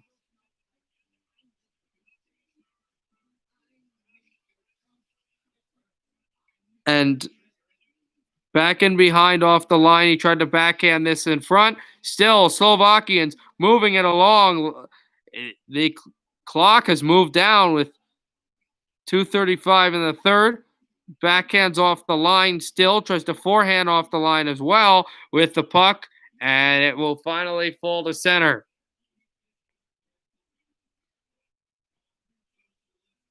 Move in behind.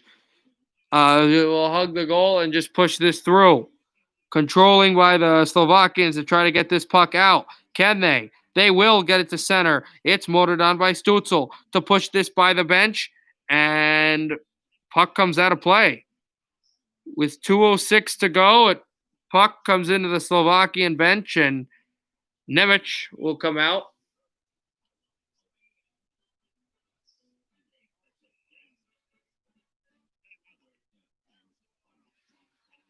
And he will move out. I'm just, if you see me laughing, there's something else on TV that is kind of funny. They have like a satire on or whatever.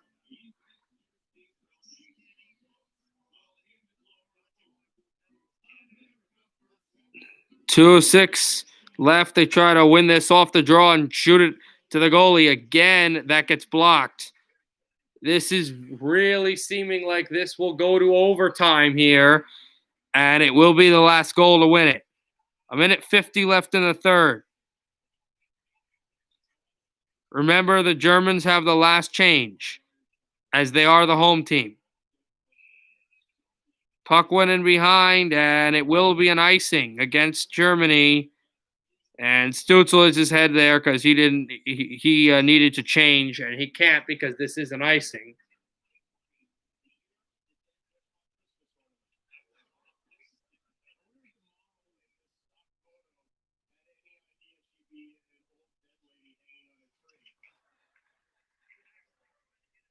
Back off the line of the circle, try to cross this one in front, never was able to. 90 seconds left in the third period. We're still tied at 3. Germany bringing it up to the backhand, forehand off this line. Passed in front. She has a chance. It does not. He stick handles, try to pass this one to the goal, and never had that good chance. Stützle checked. Stützle falls down. Can't get the puck. Stützle did, and then he turned it over. Slovakians moved to center.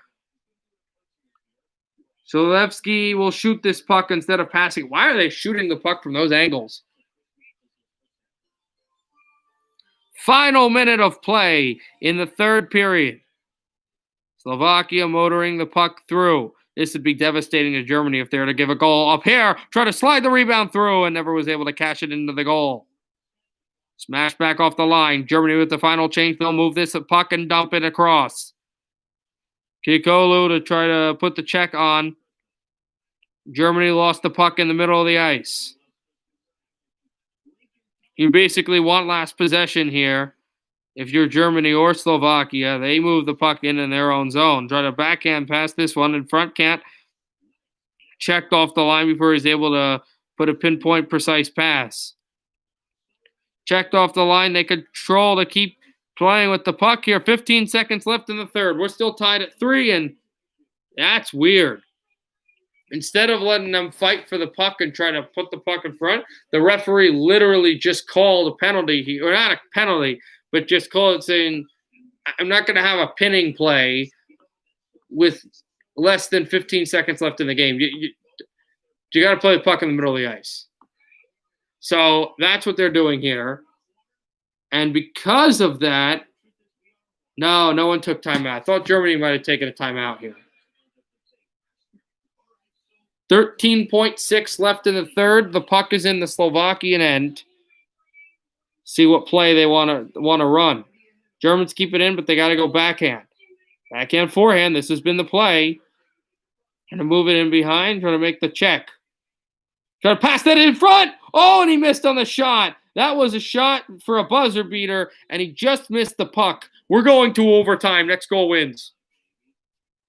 Yeah, kind of a weird call. But next goal wins. Again, I don't know if we're going to have like a 20-minute intermission or if they're going to jump on the ice right here.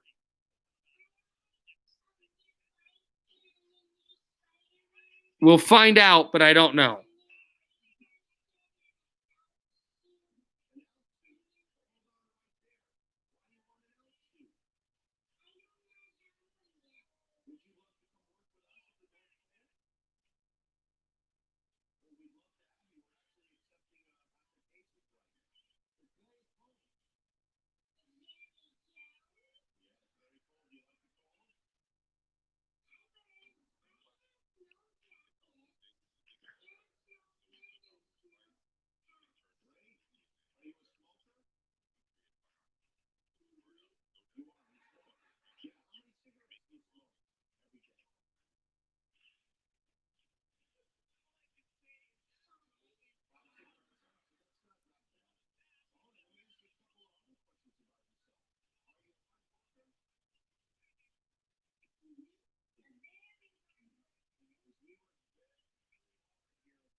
Yeah, overtime. Here we go.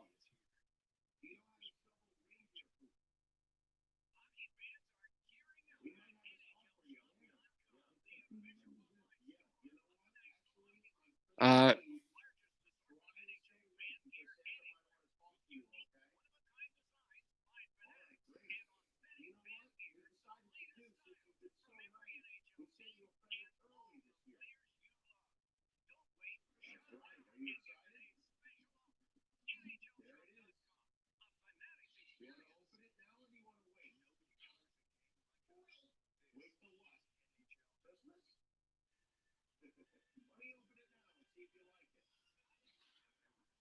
so we are back, and yeah, they're starting overtime here.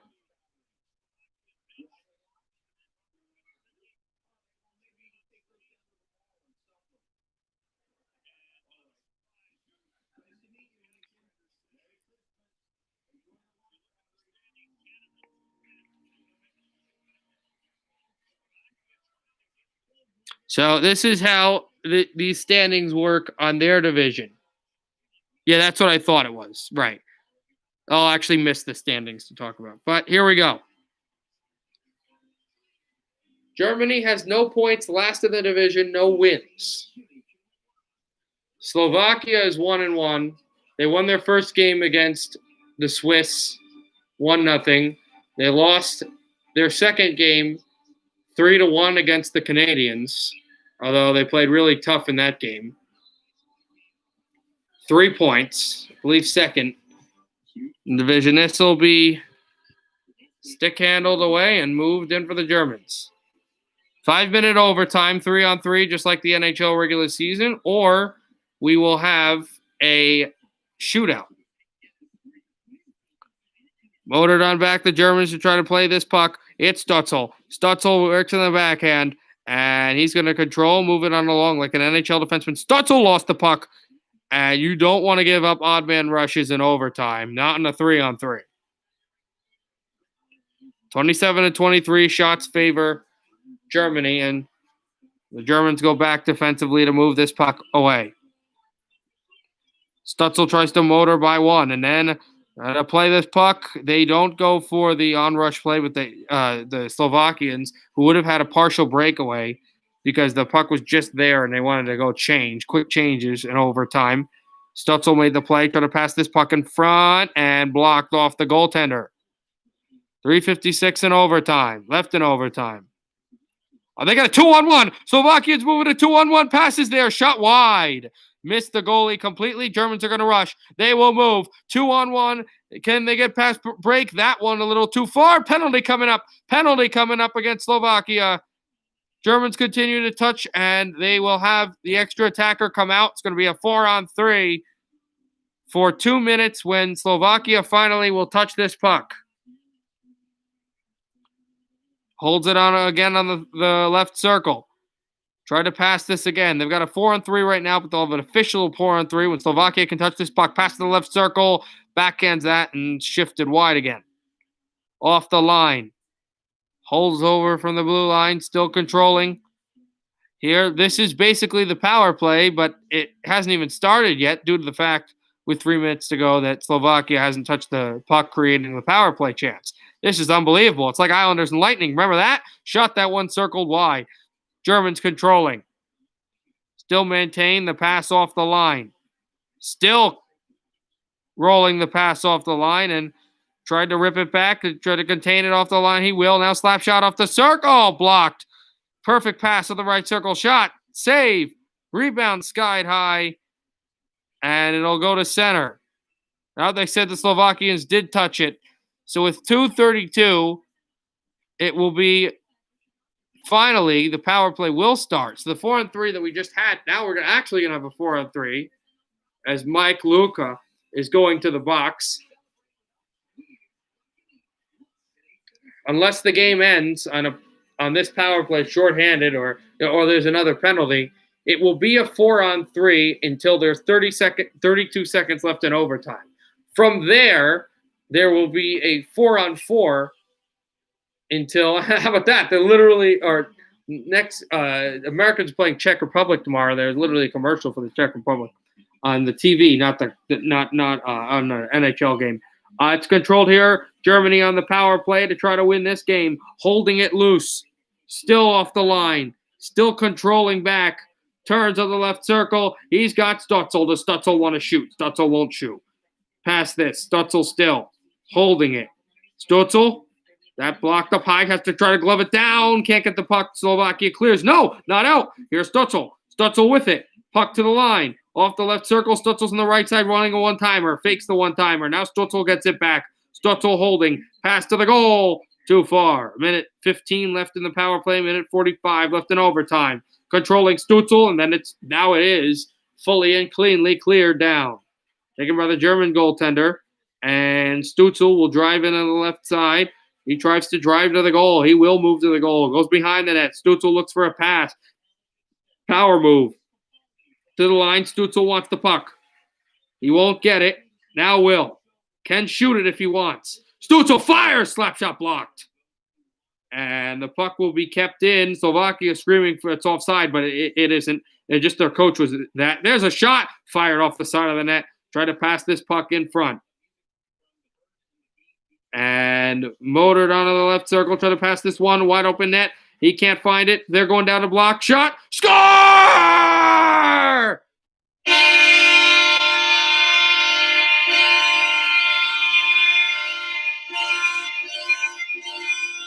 Germany wins in overtime.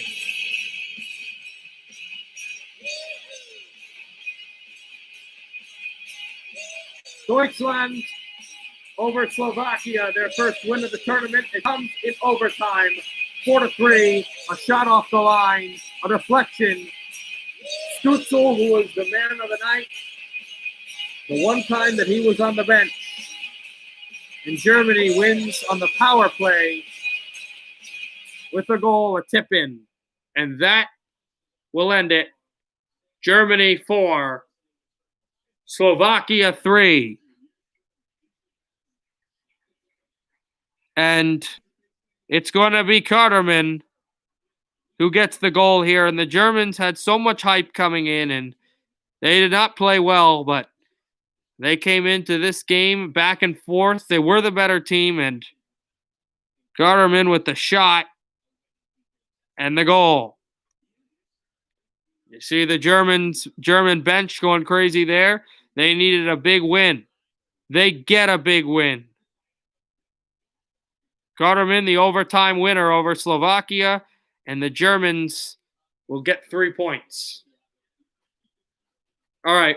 I'll see you on Saturday night, 8 p.m. Eastern, for a live stream between the live stream for the last Texas A&M regular season game, the Orange Bowl against North Carolina, and then I'll see you on Sunday night for Washington, Philadelphia. But Saturday night, 8 p.m. Eastern, it's on ESPN. Hopefully you can watch and stream Texas A&M and North Carolina, the 2021 Orange Bowl. So I will be there on 8 p.m. Eastern on Saturday night. So Yes, that's true. Unless there's something crazy comes up, this will be the final stream for me in 2020. So first stream 2021 will be the 2nd January on Saturday. So get ready for that. Good night. Happy 2020. Happy hockey, everybody. Have a good night.